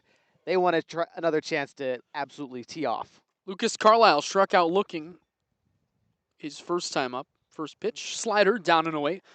Ball 1. One of 7 strikeouts for Jake Andreas, who continues to just kind of eat through this Crawdads lineup. No score, top of the 5th inning. A ball and no strikes. Right-hander to the right-hander Carlisle, who takes a little off the inside. 2-0. Yeah, and Andreas did it a bit of a different way this time. Really high strikeouts. Of course, the 7 only had 2 last time in the same amount of innings, but the Crawdads made him work a lot harder.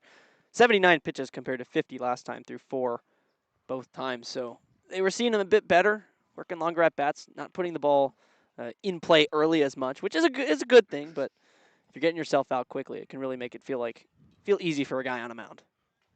Carlisle ahead in the count, 2-0. Here's the pitch, and it's high and tight, 3-0. This is why the Crawdads want to see Harwell. He's had trouble throwing strikes his last 2 outings. One of them against Walnut Creek, and then the other just a day earlier against the Alameda Merchants. Harwell went a third of an inning and did not record any more outs. 3-0 pitch, and it's wide, ball 4. No, called a strike. Wow. Whoa, whoa, whoa, whoa. Wow. That's kind of unbelievable. I'm so sorry. That was not your fault, partner. Wow. 3-1. There you go. There it is. Down and away, ball 4. Had to make had to wait to make dirt. sure. Hey, and that's dubious now for Harwell and the Stompers. Every single time Carlisle's reached base against the Stompers this year, he's come around to score, and it was just in one game, got on 4 different times, scored all 4 times. So from the 9 spot, this guy has been getting it going for the Dads. Yeah, run creation they talk about, man. Yep. I wonder what his WRC would be. Here's Daniel Pulasic. Hmm. Pulasic 0 for 1 today, walked his last time up. First pitch to him, the left-handed hitter takes a changeup at the top of the zone for a called strike 1. Pulasic also stole a base today. He's now 3 of 10 this summer against Sonoma. Had a really nice game the last time these two teams were here.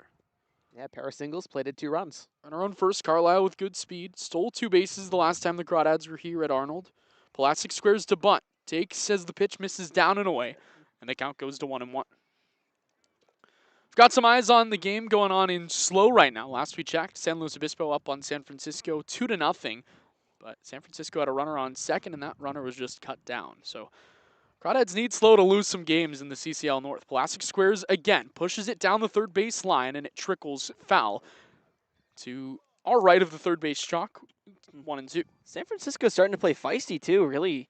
I mean, took the Crawdads to the final round, the final pitch of the game, bottom 9, 2 strikes, 2 outs to TJ Woodson. It was tied, so it would have gone to extras otherwise, but had TJ Woodson not launched a solo shot to win it, Yeah, they're tired of losing. They're fighting really hard against the CCL North. we might still be playing today. Probably not. 1-2 pitch. Pulasic takes. Strike 3 called outside corner. That wide part of the zone is really widened up for both of these teams. That the 8th strikeout for Sonoma pitching. To both sides too, righties and lefties. That one a little bit more there than a couple of the recent ones we've seen, but yeah, wow, it is really expanding. Here's TJ Woodson, 1 for 2 today. Chopped out to third his last time up. First pitch to him. This is down low, ball 1. See if Carlisle has any intent of running off first. Carlisle runs a lot. Especially Very with fast player. Especially with TJ 2 bags at the dish. You kind of got to try to get a run to score. No score, top of the 5th inning. Pitcher's duel to its definition. 1-0, Woodson takes a fastball that misses over the kneecaps. 2-0. This is a situation though where if TJ does gap one, the guy on first with enough speed, even if he doesn't have a head start to score all the way from first, ball not going to roll too much once it gets to this outfield though. There's some tall grass out here, so might not get a lot of roll. 2-ball, no strike pitch, Harwell to Woodson. And he misses up and away, ball 3. And at the same time, I think if you're manager Brant Cummings, maybe you're thinking, don't send Carlisle because you don't want to run into an out with a 3-0 count to TJ Woodson. I think that's kind of off the table now. Harwell, a walk and a strikeout through his first 2 batters. Carlisle off first. 3-ball pitch. Ball 4, down and away, not close. So the Crawdads have had scoring opportunities in every inning so far. They had a runner on third back in the first. That was stranded. They had a runner on first and second back in the second, was stranded. Runner on second and the third was stranded. 2 in scoring position in the fourth. And, well, tell me if you've heard this one before. They were both stranded. Yeah, 5 total stranded batters, or base runners rather, for Walnut Creek. That's got to change here, especially with Sutter Moss facing a right-hander. A guy especially in Harwell who's kind of struggling to throw strikes. Got to capitalize right here. Moss 0 for 2. He's punched out twice today. Harwell, a high set. First pitch to Moss. Swinging a ground ball to second. Reparo goes to second, 1. Turn to first from Ayala. It's in time. Double play. 4-6-3, a twin killing. And, well, that was a killer. Crawdads get a couple on a couple walks. That's all the damage. And we're still scoreless halfway through this one in Sonoma.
Bottom of the 5th inning, scoreless game here in Sonoma. The Crawdads throw their 4th pitcher of the day. It's Kalani Haudegi.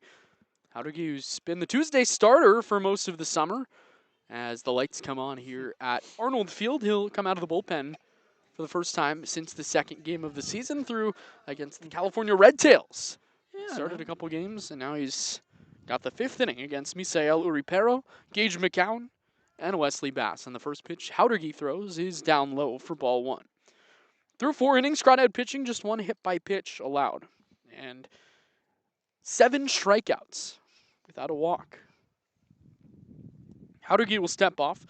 Uripero, one of the 7 strikeouts today for Crawdad pitching. Haudegi's got pretty good strikeout stuff as he dots the inside corner with a heater, 1-1. Yeah, really well-placed fastball from Haudegi there. Inside, just use the 4-seamer, control the pitch the whole way through. Put it in a place where Uripero is just going to ground it out. As he fouls the 1-1 off to the left out by the, what'd you call that, the party section? The party deck? Party deck. Less of a deck, yeah. It is more of just a section down there. No, it's not raised up like a deck might be. Even Party more of a lawn, party when the sprinklers went on. 1-2. Sharply hit to first off the body of Ronson, who picks it up, feeds to the covering Haudegi. It's not in time. And we'll see how it gets marked. I would give it an error, but I've got a feeling it's going to... No, it's marked as an error. Okay. Me and Kieran Costa, we've been on the same page all summer long. E3 in the books. Wow, color me surprised. I thought that home field would have given that a hit. Had a chance to be 1-2. I mean, hit hard. You have to think the home scorer are possibly going to give that one a hit, but I think that's right as well. I think that's an error. That'll bring up Gage McCown, the right-handed hitting catcher. First leadoff runner on today for Sonoma. Crawdads hit into a double play in the top half of the inning. Haudegi trying to get just that here in the bottom half, and the first pitch he throws to McCown is a slider that misses off the outside. 1-0 McCown. The only other Stomper to reach base today, hit by a pitch in the bottom of the 2nd inning.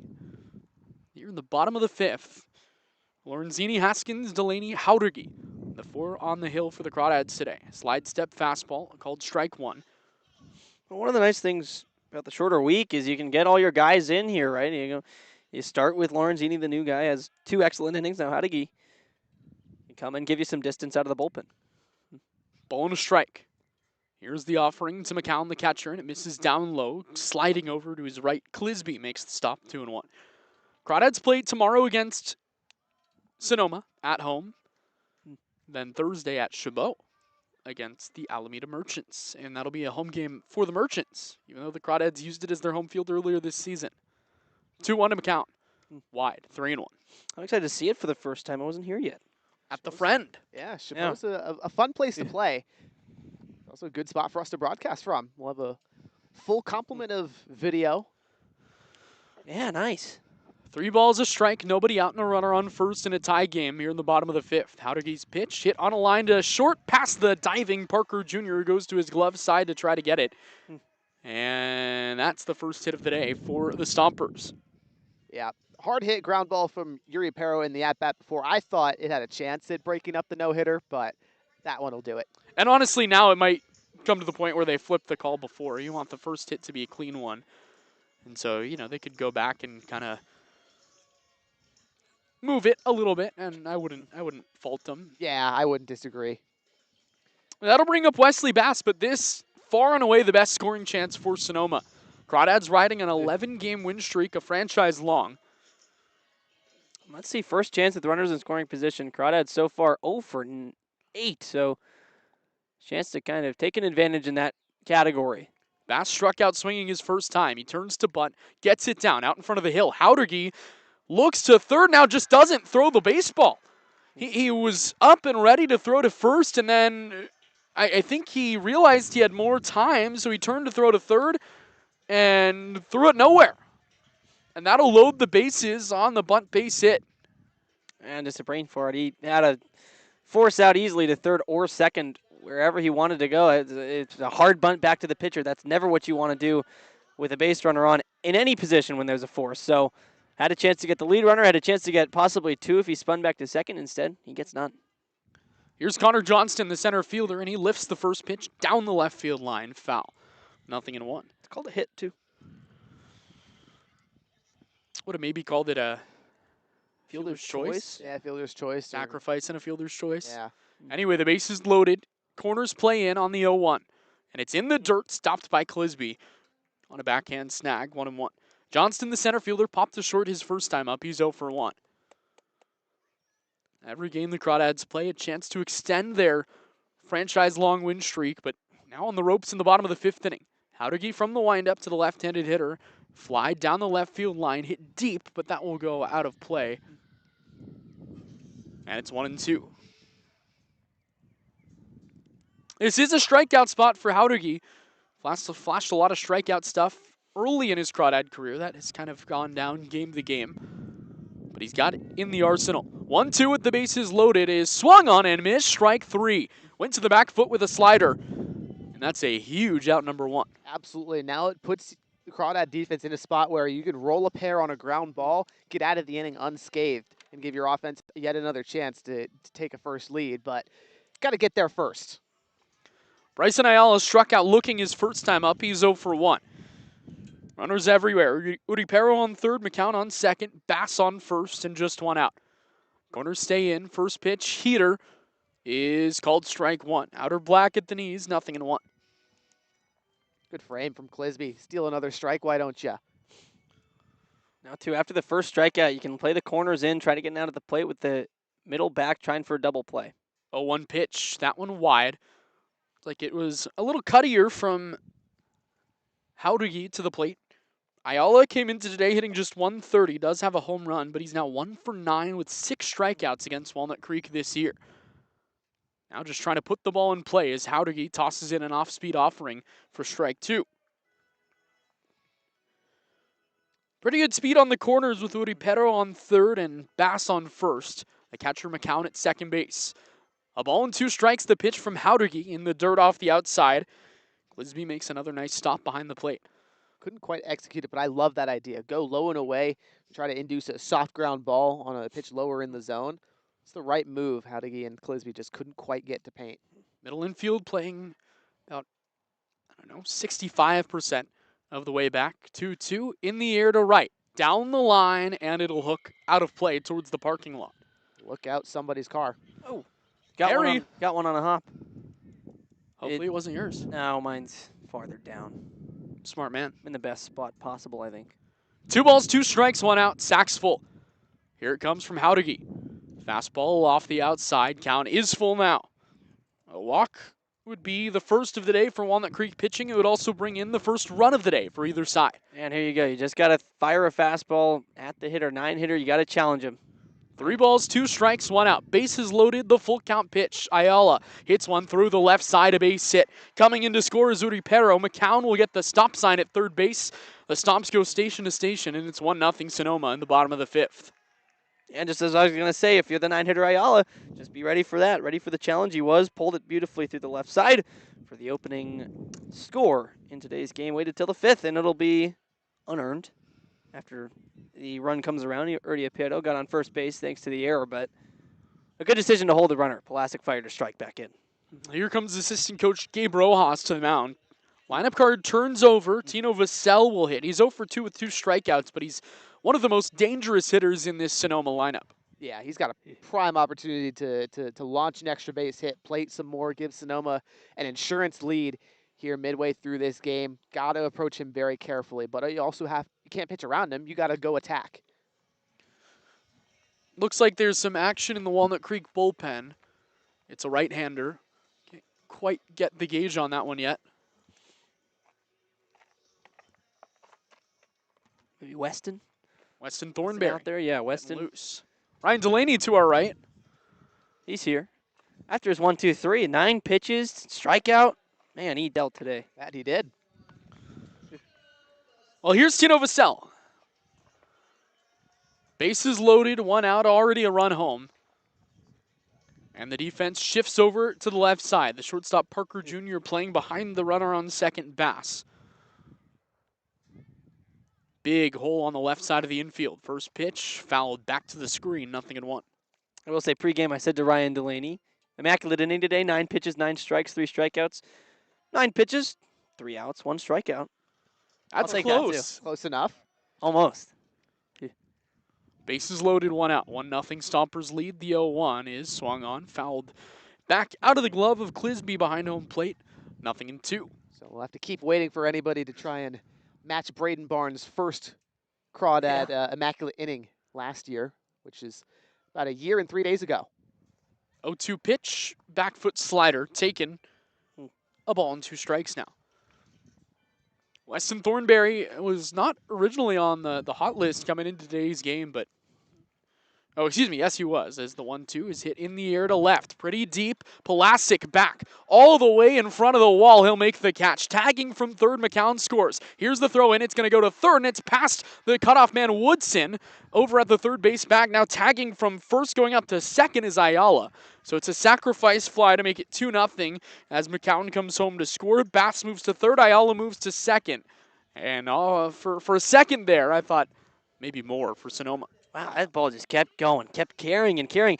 It was kind of a late swing to a lefty, but it really does shorten up down the left field line to where maybe not the best swing can get one out of here, but Pulasic thankfully pulled up. It looked like it was maybe going. So the Crawdads again will have to play from behind. First pitch to Nick Sebastiani is swung through for strike 1. Sebastiani 0 for 2 today. Runners on second and third, now 2 outs. 2 runs home though in the inning. Howdegi home. High. A ball and a strike. Inning started with an error by Barrett Ronson at first, then the single of Gage McCown, the first of the day for Sonoma. Wesley Bass squared to bunt, got one down that there's some miscommunication, it looked like, on the infield as the 1-1 is taken for called strike 2 at the knees. That loaded the bases. Connor Johnson struck out, but Bryson Ayala took a 3-2 heater into left to make it 1-0 Stompers. Tino Facel's sacrifice fly made it 2-0. Here the 1-2 to Sebastiani is bounced slowly to the left side. Woodson cuts in front of Parker Jr., throws to first in time to end the inning. But Sonoma on the board first in this one. A lot of good pitching so far, but, well, the bottom of the 5th inning belongs to the Stompers. 2-0, Sonoma leads as we go to the 6th.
Top half of the 6th inning, it's 2-0 Stompers.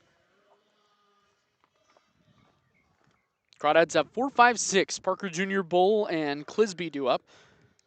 And it's been a tough day for the Crawdads offense. Could say that again. They've had to play from behind kind of all win streak, but against a really tough Sonoma pitching staff, they'll need to do so again. And the first pitch from Wes Harwell to Kevin Parker Jr., as you heard from Harry Setrakian, it was a whoopsies. It was over the head. Harwell is going to go toss the rosin maybe a little bit. Ramos in for Parker Jr. as well in there. First at bat of the day. First plate appearance of the day. Ramos recently committed to Cal State Bakersfield, and he takes a ball. A little off the outside. I think it would have been over Parker's head, too, though. Oh, yeah. Similar stature. 2 balls, no strikes to Elijah Ramos. Former Stomper bounces one foul over to the left side. So Parker Jr. was in defensively in the bottom half of the 5th, but gets replaced about halfway through. We're going to see Ryan Ellis, I'm sure, come into this game at some point for Walnut Creek. And next AB, he'll be in the DH spot for Sutter Moss. 2-1. Ramos lines one, base hit, left field towards the line. He'll take a wide turnaround first as Sebastiani kicks it around a little bit, but Ramos will plant at first base, and that's a good sign for Elijah Ramos, who's been hitting the ball well, just not a ton to show for it. He's been a stomper killer, really bats well against his former team. A little bit of revenge. And does a really nice job there. Gets a favorable 2-1 pitch, rips it on a line, pulls side. Can't have a better first at-bat of a day than that. You can almost spot him at second, too. He's got a lot of speed. Might be stealing here. Here's Bryden Bull. Lots of power from the left side, looking to keep the line going. First pitch to Bull.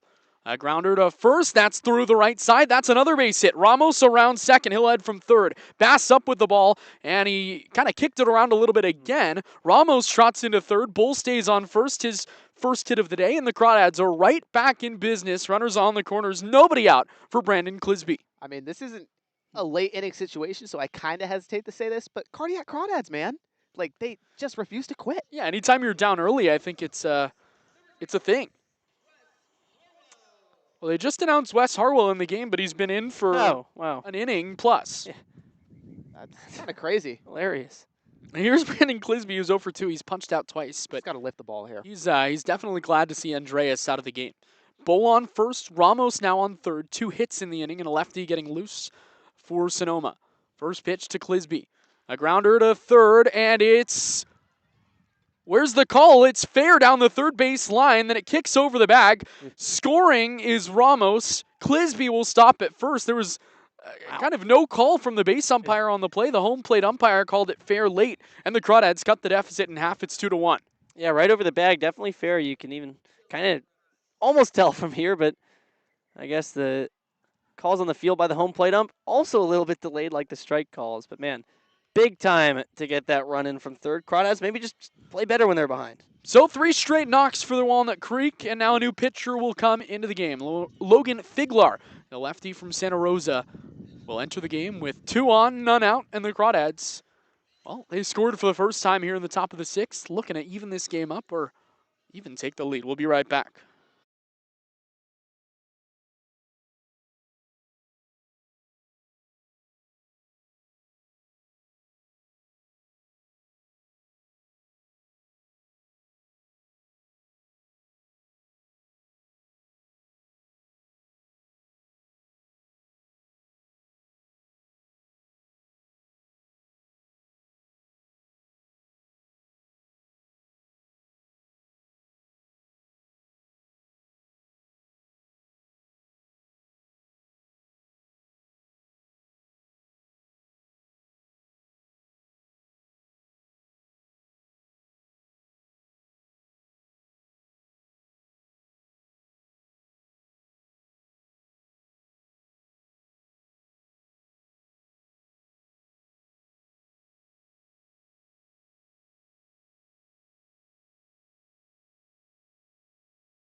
New pitcher in the ball game for Sonoma. It's Logan Figlar.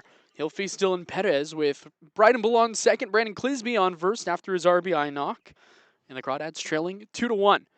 Perez has had a good day. He's 1 for 1, a single, a walk, a stolen base. Now we'll face Figlar, tough lefty. From the left side, looks like Sonoma's expecting bunt. That's what Perez does, and he pops one up third base side, and that'll go into the stands. Well, that was way up there. Went even beyond the stands behind home plate. That was one of the highest pop bunts I've seen. Figlar making his third appearance of the summer, both of the first 2 starts. He's allowed 2 earned in his 4 innings of work. Lefty on lefty, here's the pitch from Figlar to Perez. First baseman Carlson in about 75% of the way. Perez squares to bunt, pops it up high again. That goes over the head of the catcher McCown, and now, well, the bunt's going to be off. Well, they were committing to a force out at third. Third baseman Vassell was staying home. They weren't running the wheel play where the shortstop Ayala would go cover third, but selling out for something at the corners. The selling out? Yeah. There you go. Now this becomes a strikeout spot for Figlar. 0-2 pitch with Bull on second, Clisby on first. Perez takes, called strike 3 with a breaking ball. Yeah, right there again, he's a guy who will hunt the fastball, and pitcher's also starting to pick up on that. So throws just a nice breaking ball. 2-strike count, got to be ready for anything, but you can't fault him for his commitment at the same time. That'll bring up Barrett Ronson, 0 for 1, a flyout, and he was hit by a pitch. Flew out to medium deep left his last time up. Runners on first and second. Now 1 out. Figlar, the lefty, to Ronson, a powerful righty. And he slaps one off the screen to the right side, 0-1. Hit that ball hard. Good looking swing from Ronson, 0-1. Yeah, just a bit late. If he's able to get the bat out in front a little bit more, that's an extra base hit. Pretty good speed both ways. Bull, one of the fastest guys on the team. Clisby, especially for a catcher, runs really well. A 1 to Ronson. Way up high. Snap throw back to first. Dug out by Carlson, but Clisby dives in safely. And look, I think if that ball's on the money, it's out number 2. Yeah, absolutely. Throw had him beat, just offline.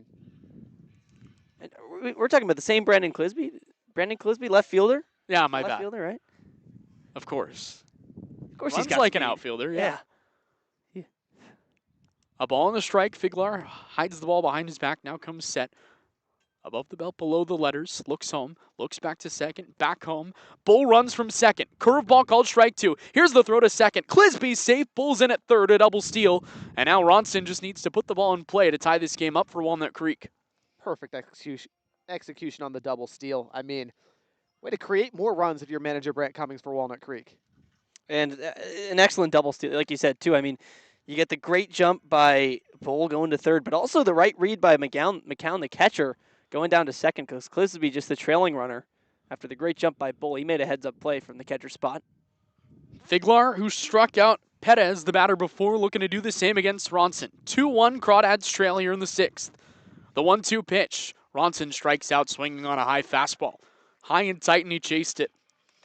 And between with the decision-making there, wasn't sure if he wanted to swing, probably thought against it, but those high fastballs sometimes just look too good to be true. And it turns out that they are most of the time. Already the 10th strikeout of the day for Walnut Creek hitters. Not a recipe for success, striking out 10 times. And credit to the Sonoma pitching staff. They've been excellent. Here's Lucas Carlisle. Walked his last time up, struck out his first. Runners on second and third, now 2 outs. Infield plays back. Carlisle takes ball 1, down in it. And Austin, only the 4th time the Crawdads have struck out 10 times or more this season, but now 2 straight games. Did it 10 times against the Seagulls 2 days ago. So some and here track territory. Yeah, here only in the 6th inning. Yeah, no, exactly. 13, their highest on the season. Plenty of time to get that. Good speed both ways. With 2 runners in scoring position and a long hold, Figlar, now the pitch to Carlisle. Looping curveball, sits to the knees. On the inside corner, evens the count, a ball and a strike. Wow, what a pitch. Floats through the zone, kind of like a Rich Hill curveball, but I'll warn him against throwing that again. Kind of got a lot of the zone, had some hang on it. Carlisle's now seen it. 2 in scoring position for Walnut Creek. 2 down, top 6, 1-1.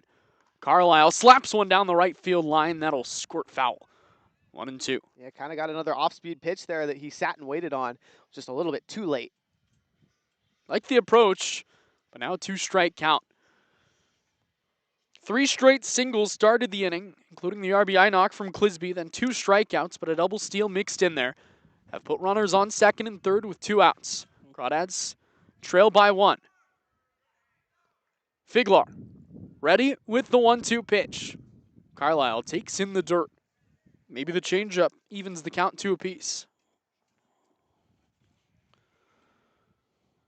Crawdads on an 11-game winning streak. Looking to make it 12 straight against their North rival. Figlar, the 2-2 to Carlisle. And he watches a curveball bounce in. Looks like he almost started to swing, but elected to hold up to fill the count up. And now if you're Figlar on the mound here, you know you have a lefty in Pulasic to come up next. So in effect, you may not have to come to Carlisle here, even though he's the 9-hitter. You might have a better matchup waiting on deck. You're right, you've got the handedness advantage with the guy on deck, but Pulasic has tormented the Stompers all year. 3 balls, 2 strikes, 2 outs. Bull on third, he's the tying run. Clisby on second, the potential go-ahead run. In a 2-1 ball game with 2 outs. Figlar's 3-2 pitch to Carlisle. Curveball misses up high, ball 4, and that'll bring up Pulasic with the bases loaded. And I think the curveball there, 3-2, shows he just didn't want to attack him, right? You're okay with letting him on first, and then again, getting to the lefty, Pulasic having the platoon advantage. Wes Harwell, the first out of the bullpen, still responsible for the 2 runners on base. Starter Andreas went 4 scoreless innings, 2 hits, 2 walks, 7 strikeouts. Then Harwell and now Figlar, but it looks like this might be the day for Figlar. This is Zach Pace going out to the bullpen, or going out to the mound, excuse me. And they're playing shout.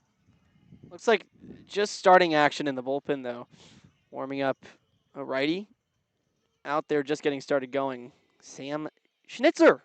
The All-Star. One of the 3 All-Stars on this Sonoma Stomper roster, the only pitcher. So looking like they're getting their, so far this season, their best up and going. Sonoma is kind of getting into must-win territory. Yeah. The competition for that 3rd spot in the North with, and actually just for the record, they're letting Figlar warm up here, so hopefully he's all right injury-wise. Yeah, I got to wonder if manager Zach Pace saw something a little bit mechanically. But it looks like they're going to let Figlar keep pitching. And in the bullpen, Schnitzer, not exactly in emergency mode, but is getting closer to the mound, throwing his couple of stretch routine pitches. And of course, if there were an injury, they would give Schnitzer all the time he needed to warm up, but it does not look like that's the case. Daniel Pulasic, the recently named CCL All-Star. 0 for 2 today. Hits with the bases loaded. Terrific speed everywhere. Bull on third, Clisby on second, and Carlisle on first. Left-hander against left-hander. Pulasic waiting. First pitch from Figlar. Pulasic hit in the helmet by a curveball. Now are they going to say he leaned into it? They've got a case. Or did that hit his bat from behind his head? It's either the helmet or the bat. Pulasic's not really going anywhere. He, I think, might be admitting it's the bat. The scoreboard says a strike. Yeah, of course. Runners staying put right now. Brent Cummings, the head coach of Walnut Creek, out of the dugout. Or they're saying he might have leaned in, yeah, I guess. I think that would be the call. Wow. Oh my gosh, so I mean that pitch kind of ended up sort of towards the zone. Yeah, I think it's a fair call. Wow, that's bizarre. You only ever see that with the front elbow, I guess. The head ducked into the zone. No balls and a strike, bases loaded. 2-1 lead for Sonoma here in the top of the 6th. 0-1 pitch now to Pulasic. That one called a ball.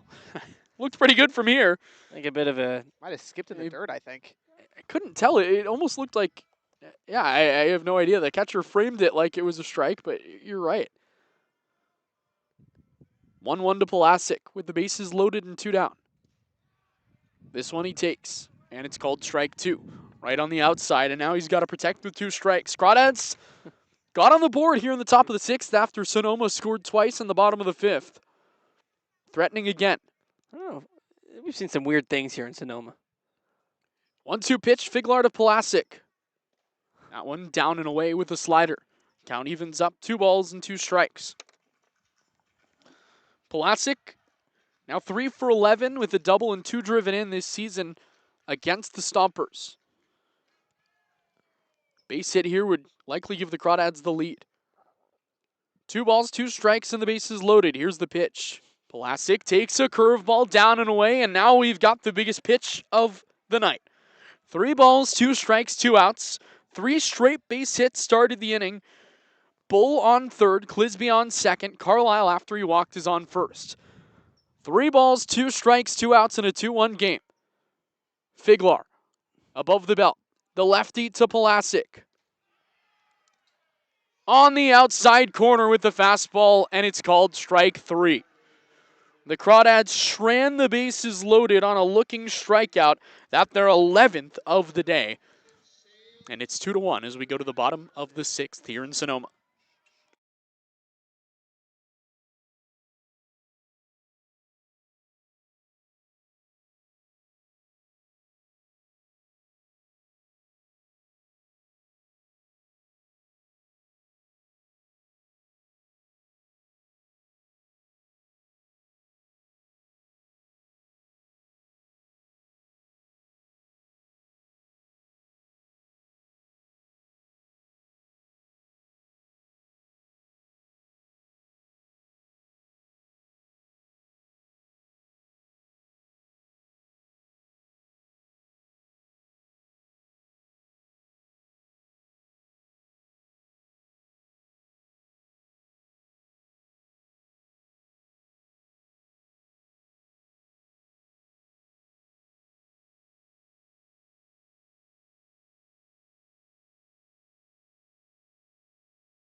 Kalani Howdegi out for his second inning of work. He'll face the heart of the order, Carlson Jones and Uri Pero, in a 2-1 Sonoma Stompers lead.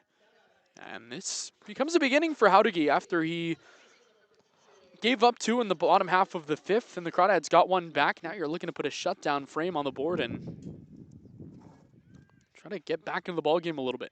First pitch he throws to Hunter Carlson, misses down low for ball 1. Carlson 0 for 2. He struck out looking both times, once against the starter Lorenzini, once against Ryan Delaney, and I'm sure he's psyched to be facing a right-hander. As the 1-0 pitch to Carlson is a breaking ball on the inside corner, 1-1. Really nice pitch from Howdegi there. Just goes to that inside well with the breaker. Well located, man. At least for this strike zone. Ball and a strike. Here's the pitch to Carlson. That one misses down and away, 2-1. I was not nodding my head at you. Oh, I know. Oh, okay. trust me, I know, bud. Good. I know you have your moments with CCL umpires. Oh, that wasn't even what I was not. Did you see this kid? No, I didn't. He was looking backwards into the binocs here. 2-1 to Carlson. Rip to right. Smoke towards the line. That'll fall for a base hit. Perez trying to cut it off towards the corner. Carlson's got extra bases. Perez fields, throws it into the second baseman, Carlisle, and it's a leadoff double for Hunter Carlson. And, well, just like that, Sonoma's in business here in the bottom of the 6th. First extra base hit we've seen all day long, too. It's been not a lot of hard contact from either side, and, well, that's I would guess, the hardest hit ball of the game. He smoked that right on it, all over it. And Austin, you were right. He was psyched to face the righty Howdegi. Elijah Ramos, of course, stays in the ballgame. He's at shortstop for the Crawdads. Here's Mike Jones, 0 for 2, a pop out and a fly out. Maybe he's also psyched to be facing a righty, even though he hits from the right side. There's always some guys that have reverse splits. Sonoma could just try to play for one here. Would not be uber surprised to see Jones square to bunt. He takes in the dirt, just smothered up by Clisby behind the plate. A ball and no strikes. Wow. Great defensive effort from Clisby. He doesn't let much get past him. Just so stalwart behind the dish. It's very valuable. 2-1 Sonoma leads. Here in the bottom of the 6th. 1-0 pitch. A line drive to center. Bull started in. Now plants right at the baseball. Makes the catch for the first out. Hit hard, 2 straight, very hard hit balls off Howdegi.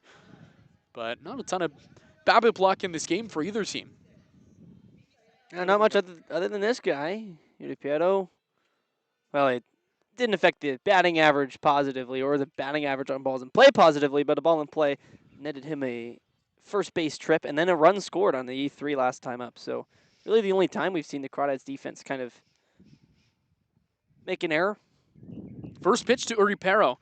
Slice down the left field line. That goes out of play. Nothing in 1. Uripiero 0 for 2. Reached on an error, like you mentioned, then came around to score in the 5th. Walnut Creek pitching didn't give up a hit until that bottom of the 5th inning. There's an error and then 3 singles in the frame. And it shows how important cleaning up the defense is and taking advantage of the errors on the offensive side. Pitch grounded to first. Ronson digs it out on a tough hop, runs to the bag, and records the putout as Carlson moves over to third. 2 outs, now a runner on third. You know what, looking at it now, I think maybe they changed the hit ruling because I only have 4 hits in my book and the scoreboard has 5. Yes, and it has, they must have. But I also only have 1 error in my book. It does have 2 earned runs on Howdegi 2 here on Presto. We'll see.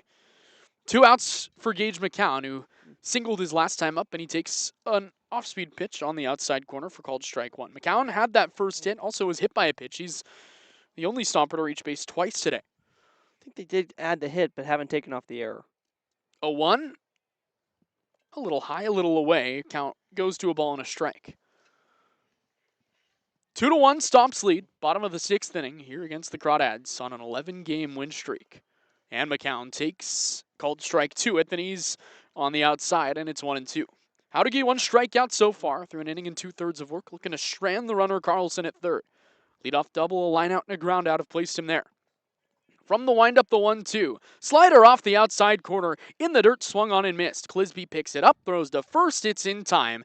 That's a nice shutdown inning from Kalani Howdegi. For the Crawdads, their 10th strikeout as a team today. We go now to the top of the 7th. Harry Setrakian will take you the rest of the way.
Logan Figler out after 1 inning, kind of came to the rescue of Wes Harwell, who gave up 3 straight hits. 1 run did end up coming in on Harwell's line, but after that, Figler steadied the tides. 3 strikeouts after a walk, included around a walk. As now TJ Woodson steps in to begin the top of the 7th. Crawdads need a run 2-1. They are trailing, and they've been trailing since the 5th inning. Grabbed 1 in the 6th to make it 2-1. Woodson goes after the first one, hits it out to center field, right where Johnston is camped, and he'll squeeze it with the right hand for out number 1. Nice swing, but nothing doing. Yeah, very nice swing, but this is a field here at Arnold where outfield dimensions just play a little bit weirdly, so not too terrible. That one didn't have a chance at a gap. So Ryan Ellis will step in for his first plate appearance, and it has been a little while. He was out of town for the last week. We were told today he'd be hitting in the 3 spot, in the DH spot, through the 6th and 9th innings. His first plate appearance since 10 days ago, June 20th, at Alameda. Hit his 3rd homer of the season, excuse me. Kind of a good performance to go out on. And he's been one of the Crawdads' best hitters in that 12-game sample size. I mean, the OPS is over 1,200. It's unreal. They're going to need him here. Facing the righty Schnitzer, he's a lefty. First pitch he sees in 10 days is a fastball called strike. So he's instantly behind. Ellis, though, what you'd expect from him this season, 333 hitter, 3 homers, 8 RBI.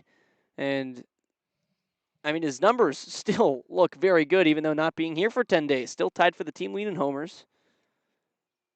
Next one to him is inside, another fastball. Taken, 1 ball, 1 strike. But I think the thing that sticks out most about Ellis, Harry, 13 walks to 5 strikeouts. The plate discipline has been unreal. The on-base percentage, 510. I mean, that's so valuable, especially in the top third of the order. It allows your middle guys to really drive in runs. OPS still leading the team for anybody not named Lucas Carlisle, and while his still so high, he's only played 3 games. This is his 4th, and Ellis has played 12, so let's say anyone with 10 or more games played. Next one to Ellis, a changeup. Right there at the knees, strike 2, taken again. So takes 3 straight, down 1-2. Now has to get the bat off the shoulder with 1 out, and the Crawdads trailing 2-1 here in Sonoma. 1-2.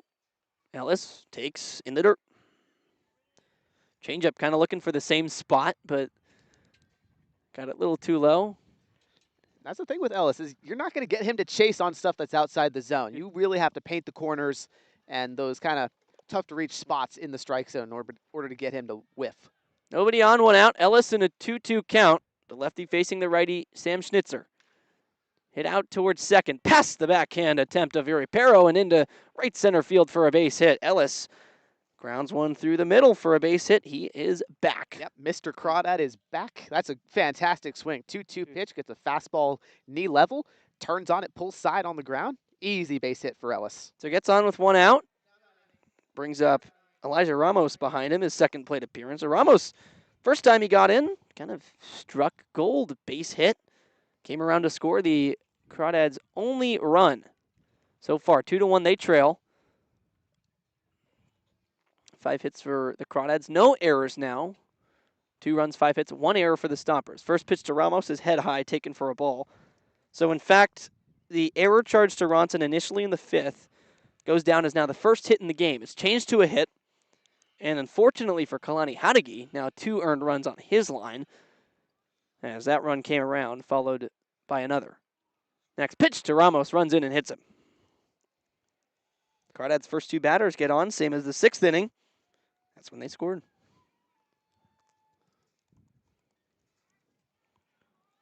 So, Bryden Bull a chance. Run scoring opportunity. Just 1 down. Runner on second, runner on first. Huge opportunity for Bryden Bull.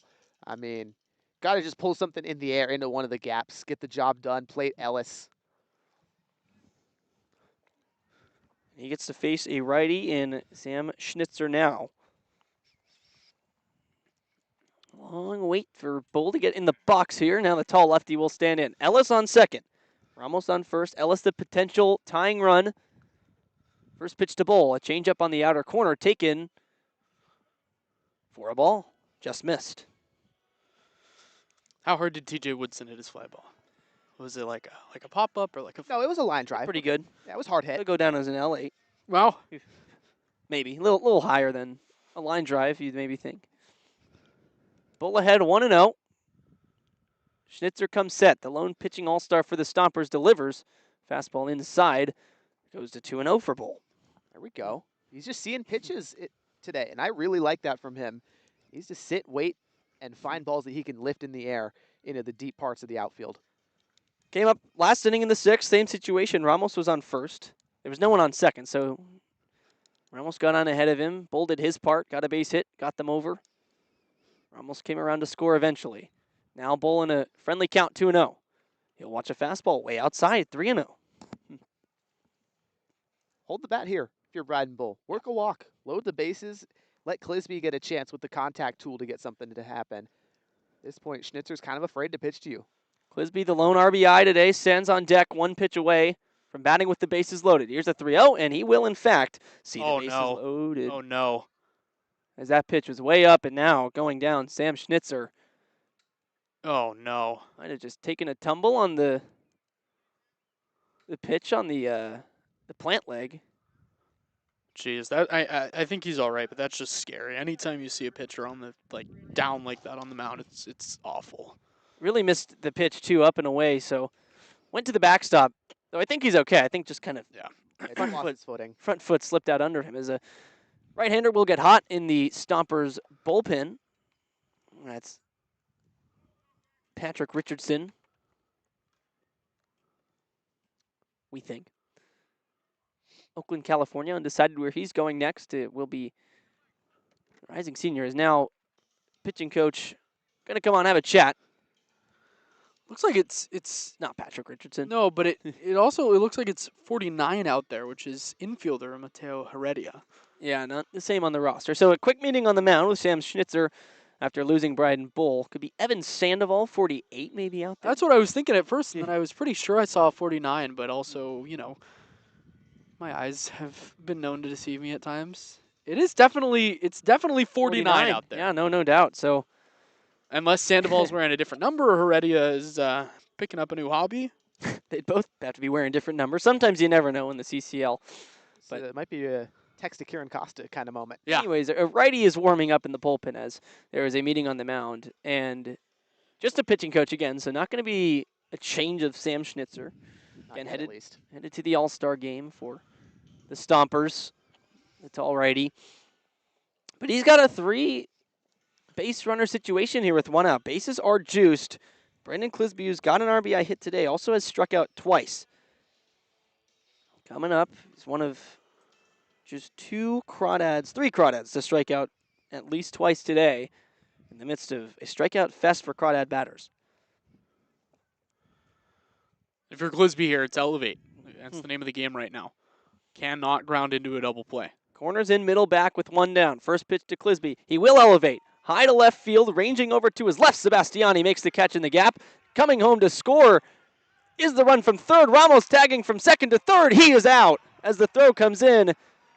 And the run, just have to make sure he got in first. The run did score from third, so the sac fly successful. Game is tied, but a nice throw from Sebastiani to nail Ramos at third. But all that matters, Crawdads get the tying run in 2-2 to the bottom of the 7th.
Crawdads get one to the top of the 7th to even things up, though not without some drama.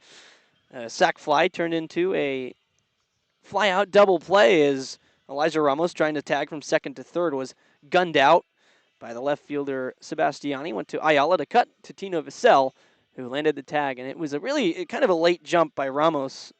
Ill-advised go on that one to shallow left. But now for the Crawdads looking to keep this game tied is Weston Thornbury in for the first time since his first start, in which he was pretty solid. But now just coming in back to his kind of late inning relief, bullpen role, trying to, again, hold this one at 2 apiece. And, man, he's been excellent so far. ERA under 2 comfortably. 1.42 so far in 6 appearances, 12 2/3 innings pitched, 7 strikeouts to 3 walks. He's going to come at these hitters. He made his Crawdads debut here. Hey, we're getting away from Bryden Bull. The Bull. Goat. And Bull. Okay. Oh, true.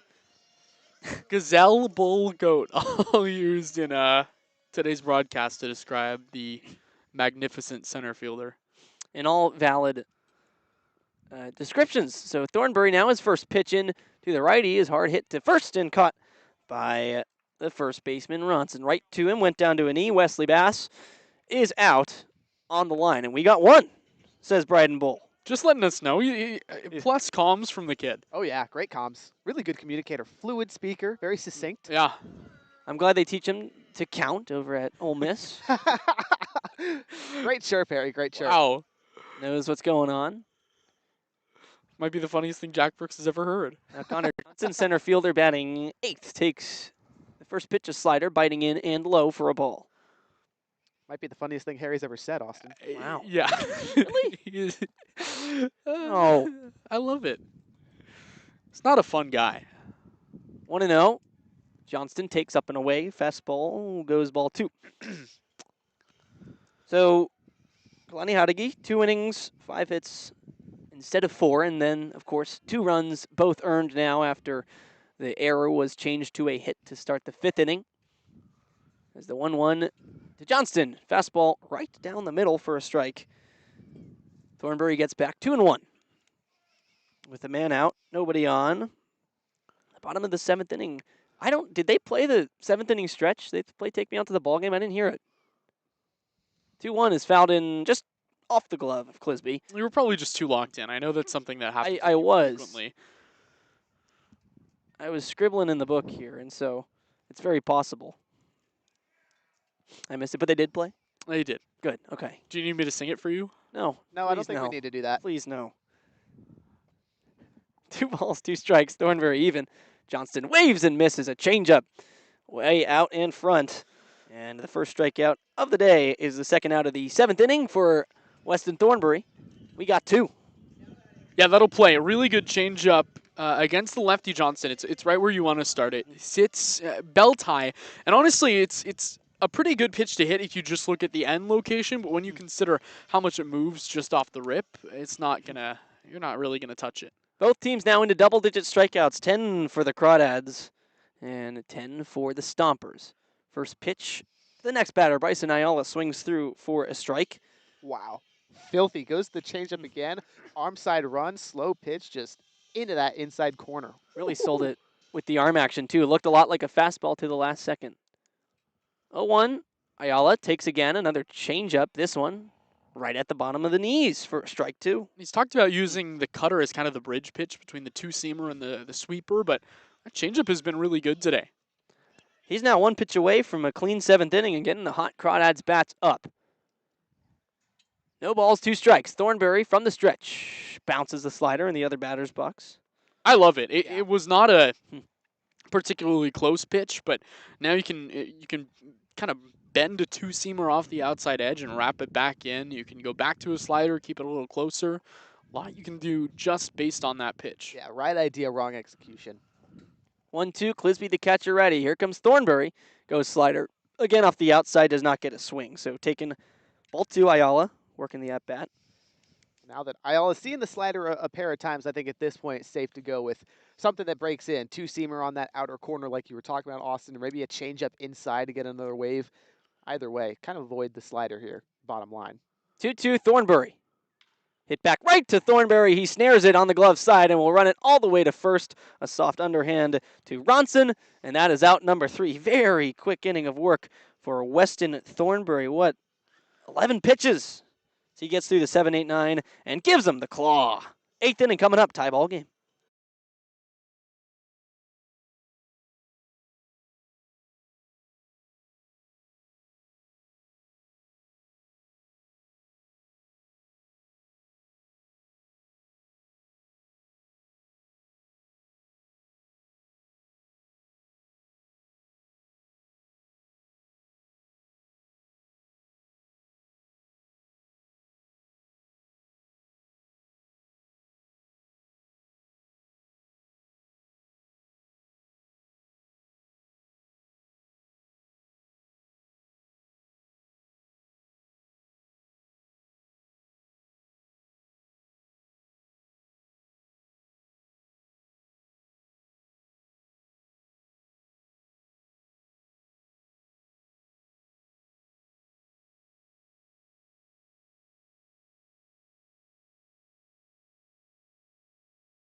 Mateo Heredia listed on the roster of Sonoma as only an infielder, but he's a two-way guy in to pitch for the now 5th time this season. 7 innings. He's given up 4 hits, 2 runs, neither of which were earned.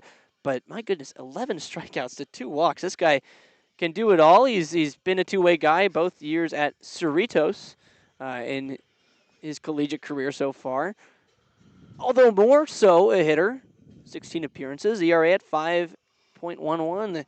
So for the JC level, that is pretty solid. That and 281 this last spring in 26. So 9 games, 16 innings, only 5 earned runs, 13 strikeouts to 5 walks. So he'll strike out a lot of guys. I want to say Cerritos is who sent West Valley home in basketball this year.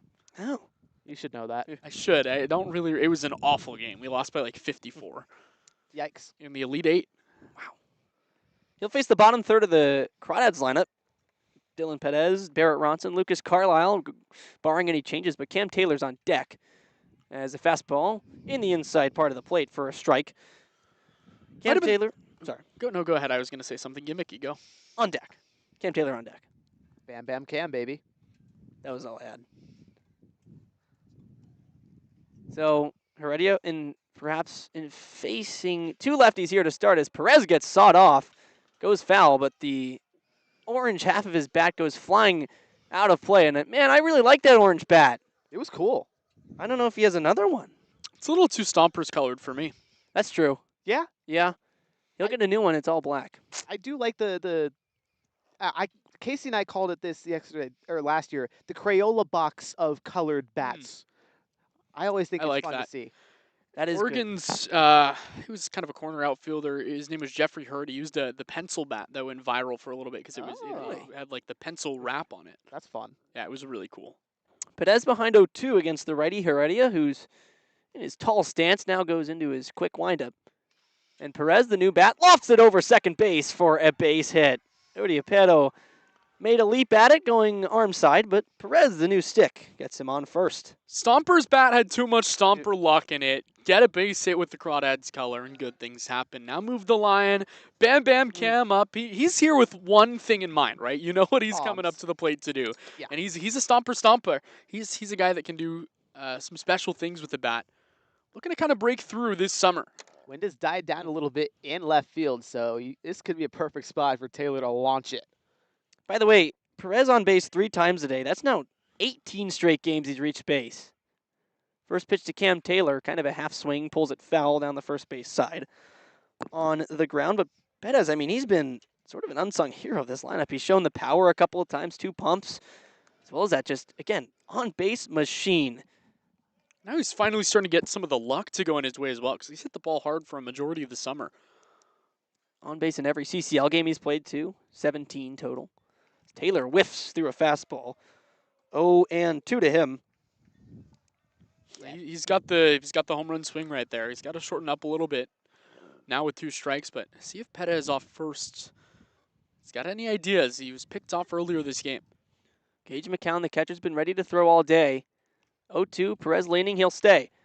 Taylor lines one softly into center field, a base hit. It gets down in front of the center fielder, Johnston, and runners go to first and second. Really nice 2-strike hitting from Bam Bam. It's the exact swing you're looking for with 2 strikes. Taylor shortens the swing, level swing plane, and able to just line it into center field. Second hit in 2 games now for Cam Taylor. He's heating up a little bit. So now top 8, runners first and second. Carlisle, the 9-hitter, wouldn't be surprised to maybe see him square around, try and bunt these runners over. Good speed on second and first with Perez and Taylor. But he's also a guy who can bunt for a hit. We saw against San Francisco. Very possible. And he was squaring early there, too. So Mateo Heredia, righty in the stretch. Carlisle will square late, pull it back. A fastball is up high for a ball. Man, that was close. I think it almost made it look higher than it was because Carlisle was squaring to bunt, but that pitch I think could have been called a strike, especially with the way the zone's been today. Yeah, agreed. And kind of crouched down there. Makes him look a little shorter. 1-0. Gets the bunt down. Third base side. Racing into field at Vassell. Throw on the run to first is in time. But a nice, perfectly executed sacrifice gets Perez to third. Taylor to second. Crawdads in business. Top of the order coming up. Ashton Sharon, one of our writers, said the other day on our Twitter, did Lucas Carlisle invent bunting? And I mean, that's kind of exactly what it looks like. That's 2 perfectly placed bunts. One for a knock. That one with anyone lesser than Tino Vassell defensively at third could have been thrown away. That was an excellent play, too. So now, going from the windup is Heredia. He had trouble in the windup against Perez, gave up the base hit. Now with runners on second and third, he'll face Pulasic.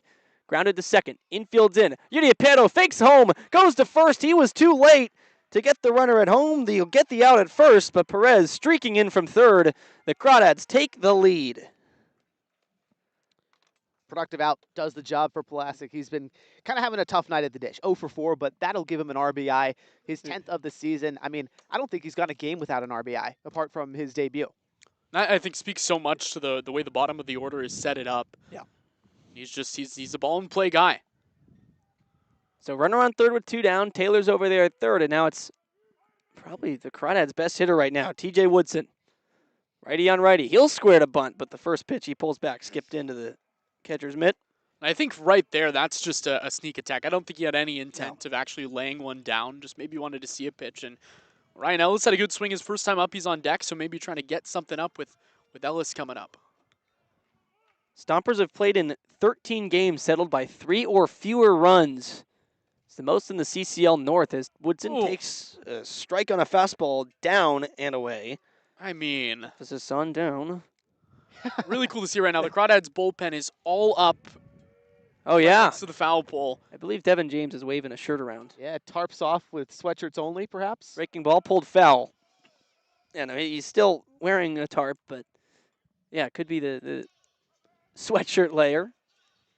It is a bit breezy now, a little chilly. I think they want TJ Woodson to hit him one. Yeah, I think that's exactly what they want. I also want TJ Woodson to hit him one. Yeah, right next side Woody. to the left field foul pole. That's where he deposited his walk-off homer 2 days ago. He's down 1-2. Here's Heredia. Woodson, other way. And on a line, it gets down. Yuriapero has trouble at second. Throw to first. Not in time. Taylor comes in. Somehow, some way, TJ Woodson gets that one down in front of Yuriapero, who could have had it on a line in the air, but instead probably going to go as an error and allow Cam Taylor to score. And in fact, it is an E4. Wow. Just crossed himself up, too. Once the ball hit the ground, tried to go to the glove, and you just got to go bare hand now. Heredia's got to deal with Ryan Ellis. I was going to say, Sonoma 7-6 in such games settled by 3 or fewer runs. Could have another one on their hands here. There goes the runner from first. Ellis goes after the first pitch, pops it a mile high behind third. Vassell, a good read on it towards the edge of the infield. Grassy can't get it! Woodson was running all the way. He's rounding third, and he's going to score as Ellis will march into second. That's got to be a double. I don't think it was not touched. That's a double. Unbelievable. Wow. He lost it. Yeah, I mean, it's high in the air enough right now with the lights as low as they are. They're absolutely going to give that an error. I don't think it is. The lights are so low here that that's such a difficult play to make. But my goodness, what a turn of events. All of a sudden, Crawdads have a 3-run lead on a sac bunt after 2 leadoff hits and a fielder's choice that maybe the second baseman, Udi Apeto, had a chance at home with. Kind of pump faked there, went to first, was in time to get the runner at first. Then TJ Woodson reaching via a line drive right at Uri Apeto. Look, I think if you're the scorers right now, Ryan Ellis is the all-time doubles king for the Crawdads. Yeah, you got to give him another one. It's Oh no, got to have a chat about that. Yeah. That's not an error. KC, my man, you've been great this whole year, but except for that. So back-to-back errors score. Played the 5th run of the game for the Crawdads in the 3rd of the inning.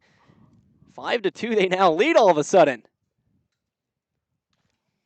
First pitch to Elijah Ramos is taken upstairs. A slider just never broke down, really. But texting Kieran right now. Yeah, wow. as you should. That was craziness. They changed the other one to a hit. This should be a hit. Huh. Ball no strike. Next pitch swung through. 1 ball and 1 strike now. Ramos, every time Ramos has been at the plate, he's gotten a first pitch ball to him and singled the first time, was hit by the next pitch. And the second time he came up to bat. Has Ryan Ellis out on second base in scoring position. Base hit to the outfield will score him. Next delivery is outside for a ball. 2-1. Ramos ahead, and again he's been excellent. He's been on both times in his 2 plate appearances after coming into pinch hit for Kevin Parker Jr. in the 6th. Single run scored, hit by pitch. Now ahead 2 balls and a strike with the 6th Crawdad run on second base.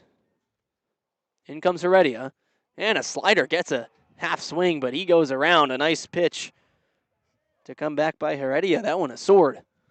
Yeah, filthy slider outside. Heredia does a really nice job getting it there. Got to protect if you're Ramos here. Try to get one more. Give the Crawdads some insurance. Crawdads searching for their 3rd win against the Stompers this season. They're 2-1 so far. 2 balls, 2 strikes. From the stretch, Heredia. This is launched to left by Ramos. Towards the line. It's over, and it is fair. Down in front of Sebastiani, the left fielder, and Ramos takes a long turn at first. He'll hold there as Ryan Ellis will come home to score an RBI single for Elijah Ramos. Elijah Ramos has totally changed this game. Look, he came in the 6th inning. The hardest thing in baseball to do is come off the bench cold. Since then, he's gone 2 for 2 with a hit by a pitch. He just extended this lead. He scored the 1st run of the game for the Crawdads. If we need to start an Elijah Ramos fan club, I am the president. That is just an incredible day. Elijah Ramos, player of the game. IMO. Bryden Bull up now with Speedy Ramos on first. First pitch he goes after and hits it high above the light level. In over from the mound. Heredia's calling it, and the infielder / pitcher will make the play in foul territory himself. A foul out to the pitcher. Don't get that very often beyond high school ball. But regardless, 4 runs come around to score for the Crawdads in a bizarre inning. But they take advantage of some mistakes and make it 6-2 all of a sudden through 7.5.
after a really nice 7th inning of work, Weston Thornbury back to business. 11 pitches went 1, 2, 3 to clear out the bottom third of the order for Sonoma, but now a taller task as the top of the order stands in a brand new ball game. 6-2, the Crawdads lead it.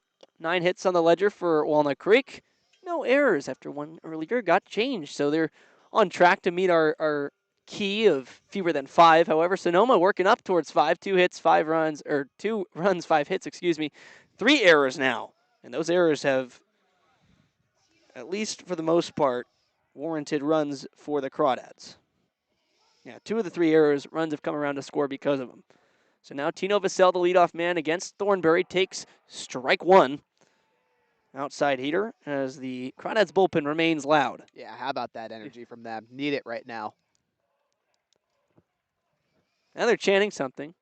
Roll call, Pulasic. 0-1, swing and a miss. Fastball upstairs. That is right. That's I what know. they're I doing. know who started that one, and his name starts with an N, ends with an O as Urkel? Urkel. Yeah. Yep, roll They got call. That's Bryden. awesome. Yeah, Bryden's checking him out. Now 0-2, Thornbury to Vassell. Changeup fades out of the zone for a ball. In my opinion, the best bullpen we ever had, 2023. Last year holds a candle, absolutely. But the 2023 team started that, and I want to say it was either here or in Lincoln, and I love where it's at right now. Delaney and Zirkle, those two. 1-2, fastball just above the letters, or just above the belt at the letters. 2 balls, 2 strikes. And look, I think There you go. it's fair to acknowledge, right? Like, pitching in summer ball is so hard to come by.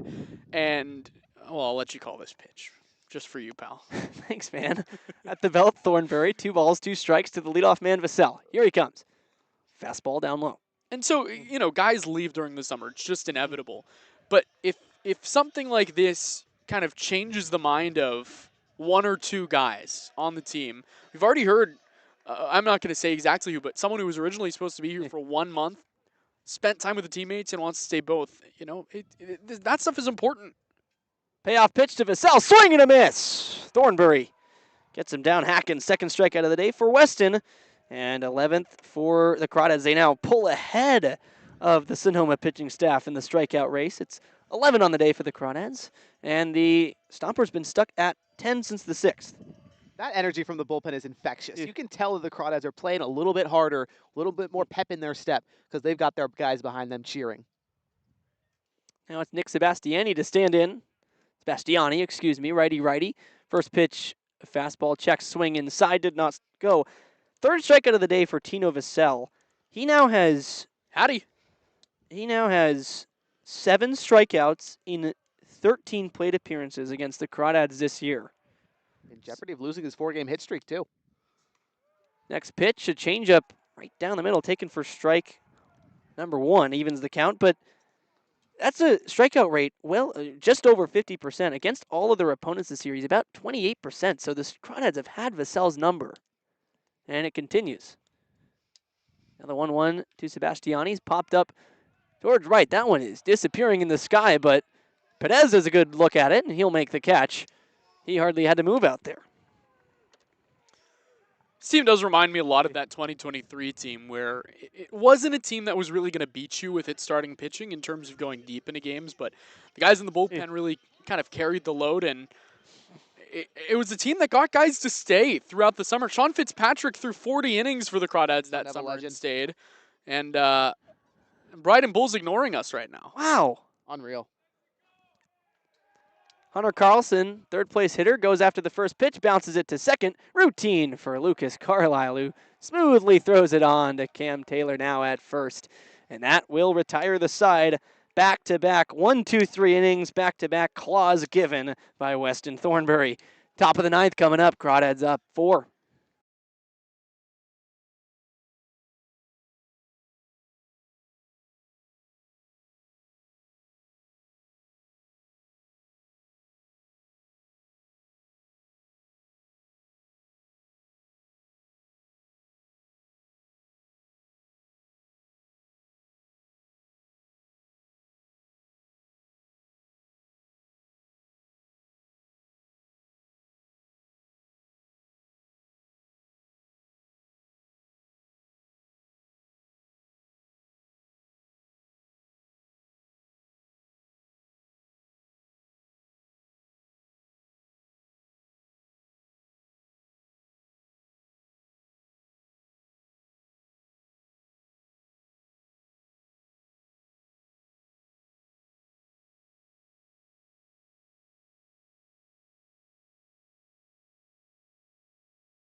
Mateo Heredia exits the game after being tagged for 1 earned run, but gave up 4.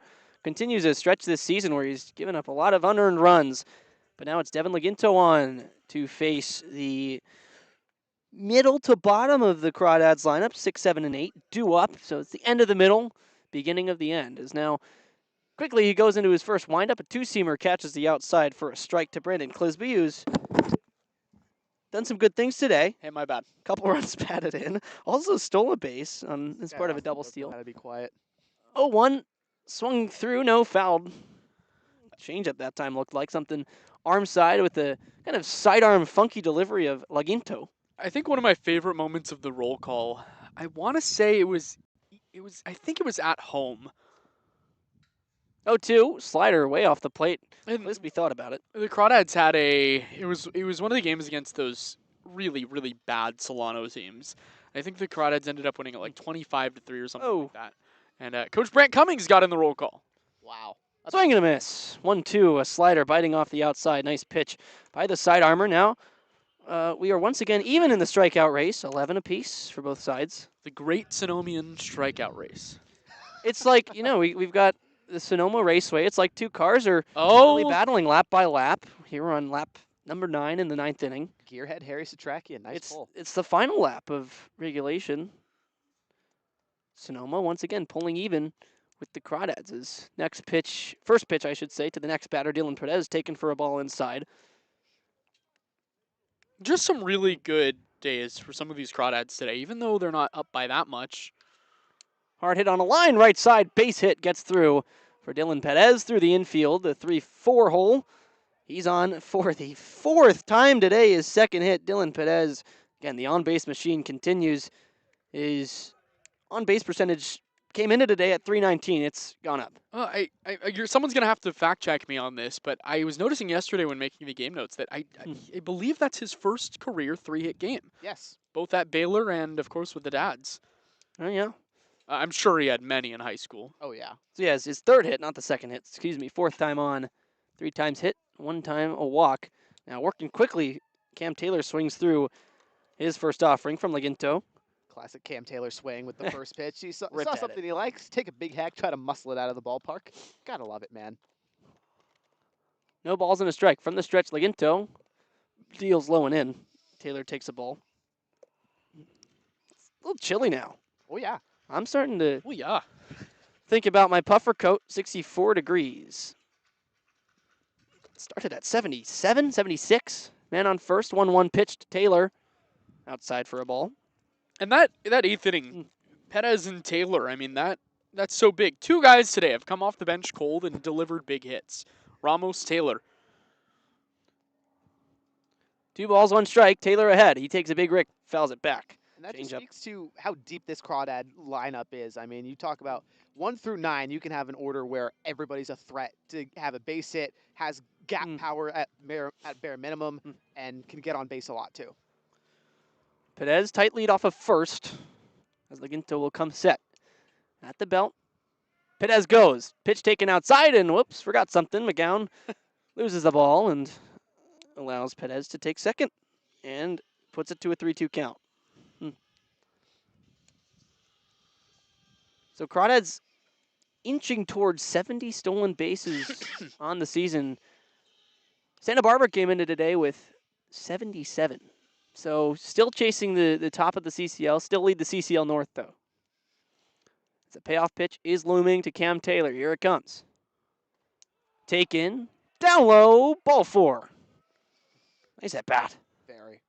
That's the Cam Taylor of last year we were used to seeing. A guy that he'll get 2 strikes on him and then take, force pitchers to try and throw in the zone. And he's so disciplined. He can see the ball the whole way through the plate, and he knows whether or not it's a ball or strike. That was the real X factor of Taylor last year, was the ability to just get aboard any way possible. Now the excellent 9-hitter Lucas Carlisle with 1 down, 2 on. Perez on second. Taylor on first. Leaves a slider on the first pitch outside. A ball. Matt the Crawdads' 7th stolen base of the day. That's a lot. Wow, I was trying to count them, and they were just too many for me to do in the moment. That is unbelievable. So that was number 69. They're 1 away from 70. And that's more than they had in the entire 2022 season. Next delivery to Carlisle. Slider in the dirt. Ball 2, 2-0. I think it's more than they had in 2025. That wasn't a team that stole too many bags in my recollection. Let's look at Austin Ota's game notes, shall we? Oh yeah, that'll have it. We've got a 2-0 coming to Carlisle. Kicks and throws. Laginta lands a slider for a strike. Carlisle takes it. Let me pull up the media guide. So 68 tied the 2022 Crawdads in CCL play. Single season record still chasing that at 84, though, well on They're gonna track destroy that. to destroy it. 2-1 outside, taken for ball 3. Kind of like the 2025 Oregon Ducks softball team. Oh my goodness, that team was crazy running the bases. For those who don't know, one player had 60 on her own. Wow. 3-1, Carlisle takes in the dirt, ball 4. Bases are loaded for the top. It just, again, the bottom of this order has been so unbelievable at setting the table for the top that it's been so unbelievable then in their own right of just putting the ball in play, finding base hits, and it just shows how difficult it is for opposing staffs when the 8 and 9 hitters can get on as frequently as Lucas Carlisle and guys like Barrett Ronson, Dylan Perez, as frequently as they do. So now Daniel Pulasic, another chance to hit with runners in scoring position. This time they're loaded. Takes the first pitch just off the outside. Last year's Crawdads, the most they stole in a game was 6 against San Francisco. Sounds about right. I think they've eclipsed That team ran a pretty good amount. Want to know Pulasic sees something off speed and watches it at the knees for a strike. I think they've eclipsed that several times this year already. Yeah. Last year's team stole 73 bases. This is only in conference play. Right. This year's team now with 69. That's already more than both 2021 and 22. Pulasic reaches out and misses the next pitch, strike 2. This year's team, 7 stolen bases 3 separate times with a season high of 8 against the Seagulls on the 19th. Next delivery to Pulasic. He takes outside a changeup way in the other batter's box. 2 balls, 2 strikes now. With them loaded, it's Perez on third, Taylor on second, and Carlisle on first. Good speed everywhere. Yeah. Ball to the gap, make this a big deficit. Good speed in the box in a 4-run game. Pulled down the line, diving at first. He can't get it. It's through for a knock. First run comes around. Taylor rounding third from second, and the throw is cut off. 2 RBI knock for Daniel Pulasic. Once again, the bottom of the order sets the table for the top to bring him in. Daniel Pulasic is just so good at that. When the situation requires the Crawdads to score runs, you want him at the dish. The guy just is clutch in plating, waits and hits good pitches. And, not all the time is it going to be fantastic contact, but that's a hard hit ground ball with a little bit of a skip. Just fantastic piece of hitting, man. So now Crawdads lead it 8-2, and all 8 have come in the last 4 innings. Yeah, and the Harry Setrakian innings, man. Yeah. This kid just always gets scoring. TJ Woodson goes after the first one, pushes it to right, it's down. Getting the wave now, getting the hold at third is Carlisle. He made it a few steps off. Brant Cummings' right decision as the throw came in. He dives back.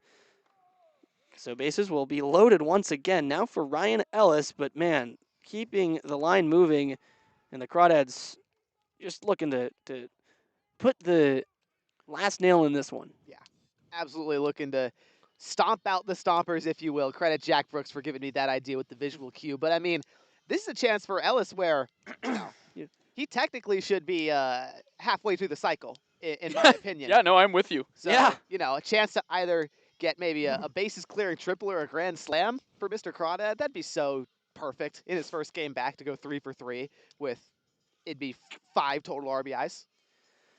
Crawdads have outscored Sonoma 22-12 in the 3 games so far this year, in line to increase that mightily to potentially 30-14 with the way things stands here in an 8-2 ball game. I mentioned the Stompers have played close games fairly well, 7-6 for a team that's 10-11 overall. It's also a team that plays at home particularly well, 9-5, but the Crawdads are just so darn good everywhere, only 5-1 on the road. So, I mean, that's just a mark of a good team. They win everywhere, as simple as it is. So now another bases loaded situation, this time for Ryan Ellis, who takes the first one in the dirt. Devin Laginto is having a lot of trouble as a pitcher gets loose for the Stompers. Anthony Shepler, the infielder. So another Yeah, two-way he's not really throwing it. Looks like he's just kind of lobbing. Sidearm delivery is in the dirt again. 2-2. Look, these two teams have to play again tomorrow. Yeah. In Less than 24 hours. Right, well less than 24. By the time this game over, by the time we get back to Walnut Creek, it'll be about midnight. Teams have to turn around and do it again. 9:08 local time. Next delivery to Ellis. Too low. 3-0. In danger of walking in a run. What a nightmare back part of the game for Sonoma. Yeah, they looked so good to start this game. 7 Ks for Andreas, and then his bullpen has crumbled. Crawdads on the doorstep of win number 12 in a row. 3-0 to Ellis, taken all the way. That one gets the zone. He takes for a strike.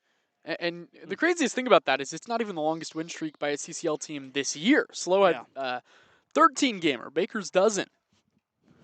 Getting close. Gonna have to do it against Sonoma one more time than Alameda. Day after tomorrow. 3-1 to Ellis. He shoots it back up the middle. It'll get through. Another run scored. Next run from third being waved in. That's Pulasic, and he will score as the throw comes in errant behind second, but no advance otherwise. So Carlisle, Pulasic score from third and second. Another run driven in for Ryan Ellis, who's just been on fire since coming into the game. That's been the key today. I mean, all these guys that have come in have made an impact. Absolutely. Off the bench. Talk about Ryan Ellis. Hasn't played baseball in 10 days. Went to a good friend of his wedding, was a groomsman, and all of a sudden is back for the first time in 10 days and is just continuing to mash. So the celebratory vibes continue. You know, you can have your wedding here at Arnold Field. They talk about it in the PA system. But over the PA system, we're going to have, I believe, they're going to tell us who a new pitcher is. That's going to be the day for Devin Laginto. It was a tough one. He only records 1 out and leaves 2 runners on after allowing 4 runs.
Anthony Shepler, an infielder, is into pitch. It is, I think, Zach Pace kind of waving the white flag here. Down 10-2. Shepler, not a pitcher at all. Coming on just to throw the ball over the plate here. I think it's kind of a position player pitching situation. Austin, you kind of pointed out he's warming up, kind of lobbing it in there. They are punting this game and, well, pushing it on to tomorrow in Danville. Sonoma going to have another chance to get back at the Crawdads. They've been punched in the mouth here in their home field. Ugly one. 4 runs so far in this inning, 2 more out there in an already blowout game. First pitch fouled back by Elijah Ramos, who stands in for his 4th time in as many innings. He came in the 6th, but he's got double the plate appearances as Kevin Parker, who started this game in his spot. Just something to note, Ryan Ellis with that last 2-run knockdown, just 5 runs batted in behind Ryan Brome for first all time. 78 and 79, you said? Yes, in his career. Total. Next one to Ramos. Waves at a bad one, 0-2. So Schepler's got some. He's got some action there. It looked like a slider. Yeah, a little bit of bite to it.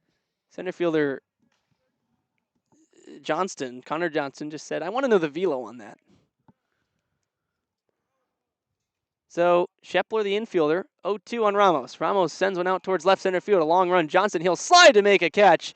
Nice play and fire it back in. So runners stay put, and a nice play by the center fielder Johnston. Yeah, respect. Hey, respect, 5. Yeah, Great, keeping great effort. Keeping like Into's ERA down a couple extra, and as well as that, trying to work for his man Schepler on the mound. I really want him to see. Yeah, no, that was a magnificent play. He deserves a bunch of credit for that.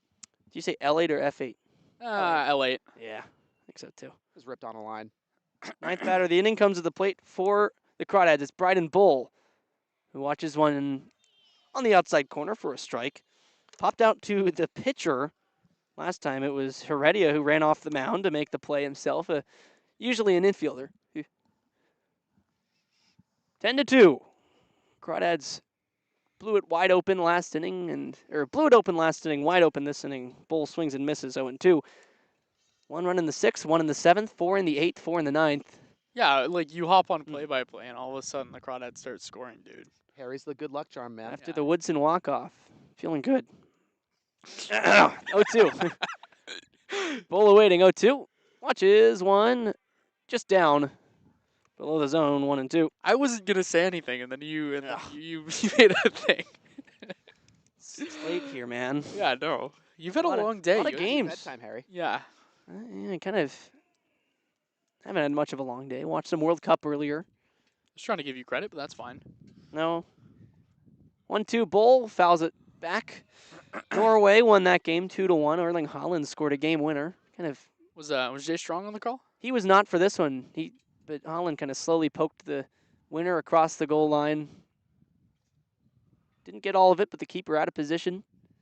Put the ball in play, good things happen, I guess. It was exactly that. 1-2 to Bull, trying to put the ball in play. He does to the right side. Oria Pero makes a play and fires on to first for the out.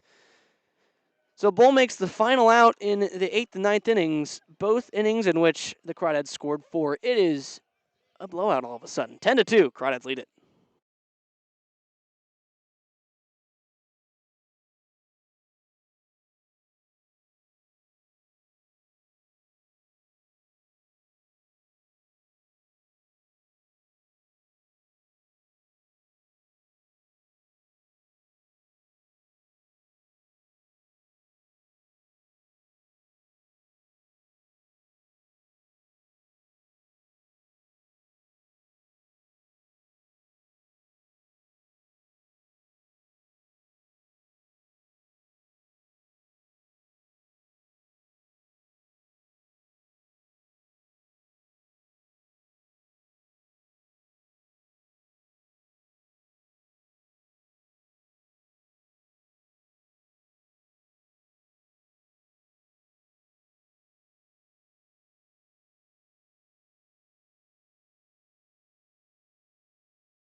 Crawdads 3 outs away in a 10-2 game. It's 10-2 all of a sudden.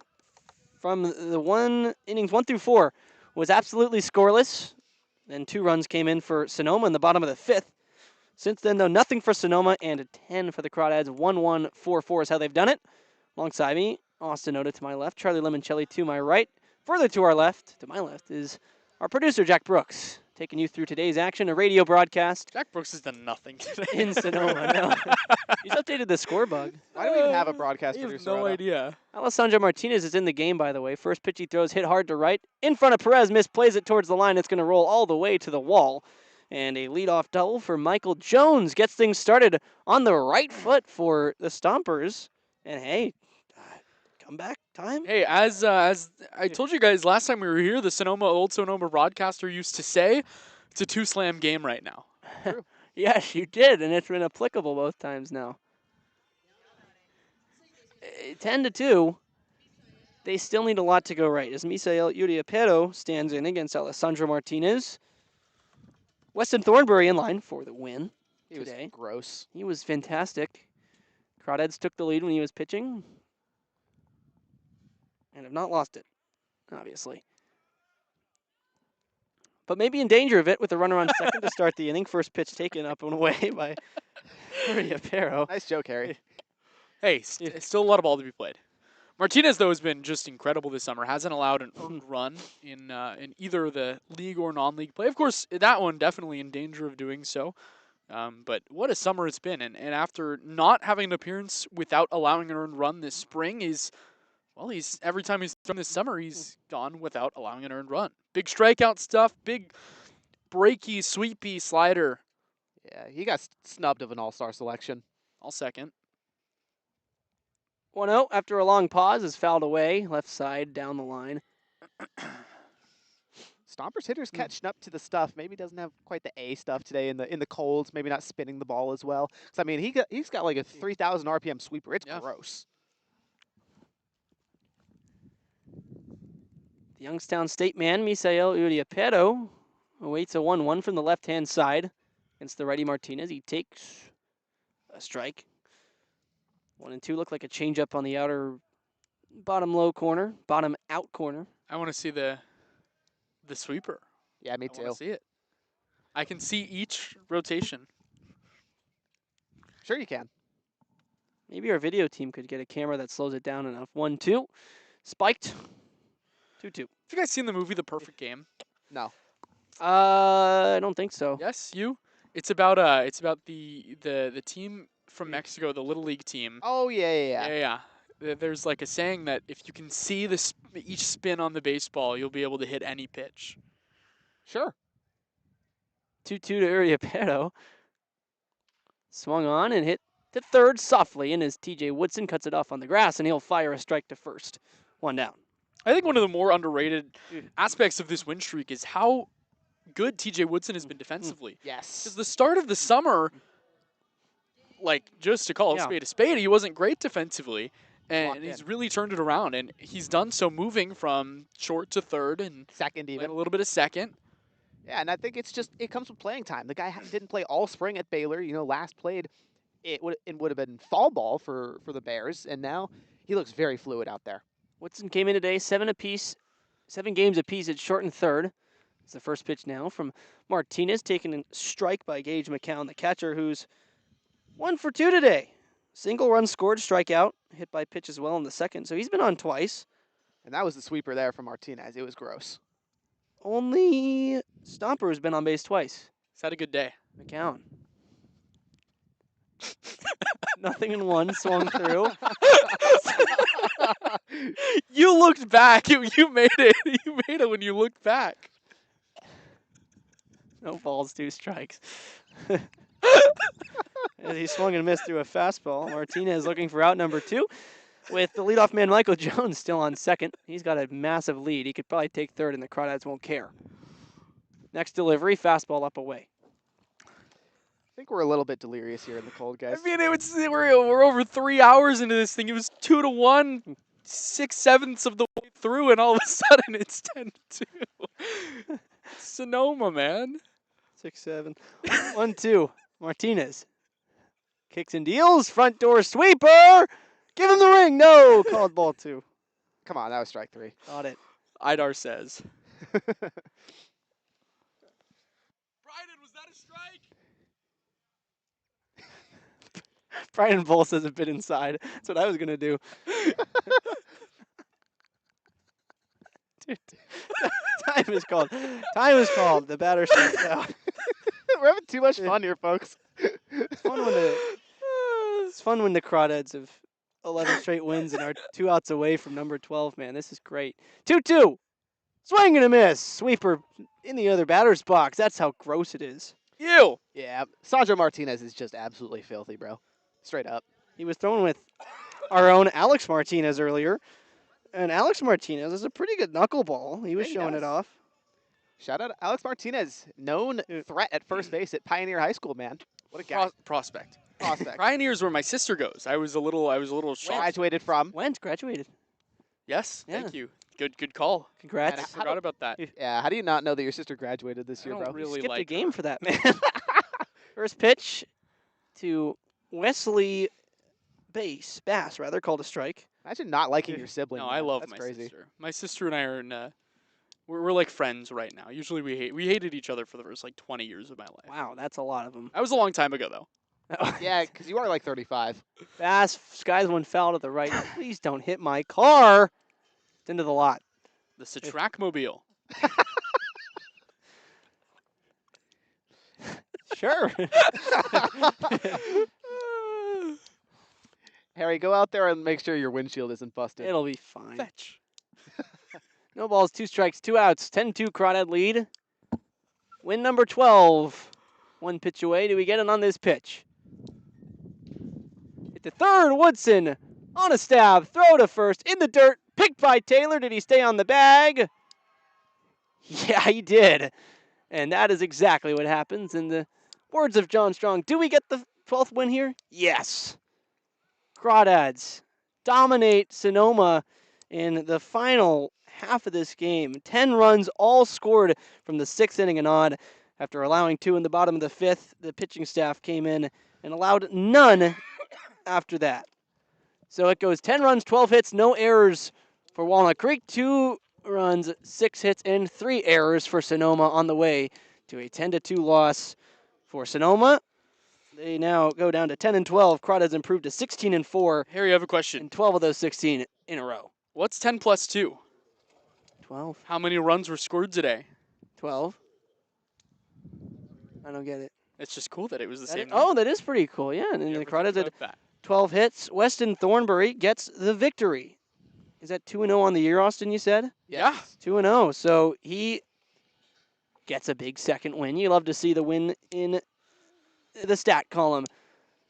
Quickly into the post-game show brought to you by Up the Creek Records. Up the Creek is a great record shop right next to the Ace Hardware in downtown Walnut Creek. They buy and sell new and used vinyl records, CDs, and cassettes, as well as skateboard gear and a variety of other fun gifts like yo-yos and hacky sacks. They also have an all-ages live music venue that hosts local bands every weekend, so check out who's playing at upthecreekrecords.com or their Instagram at upthecreekrecords.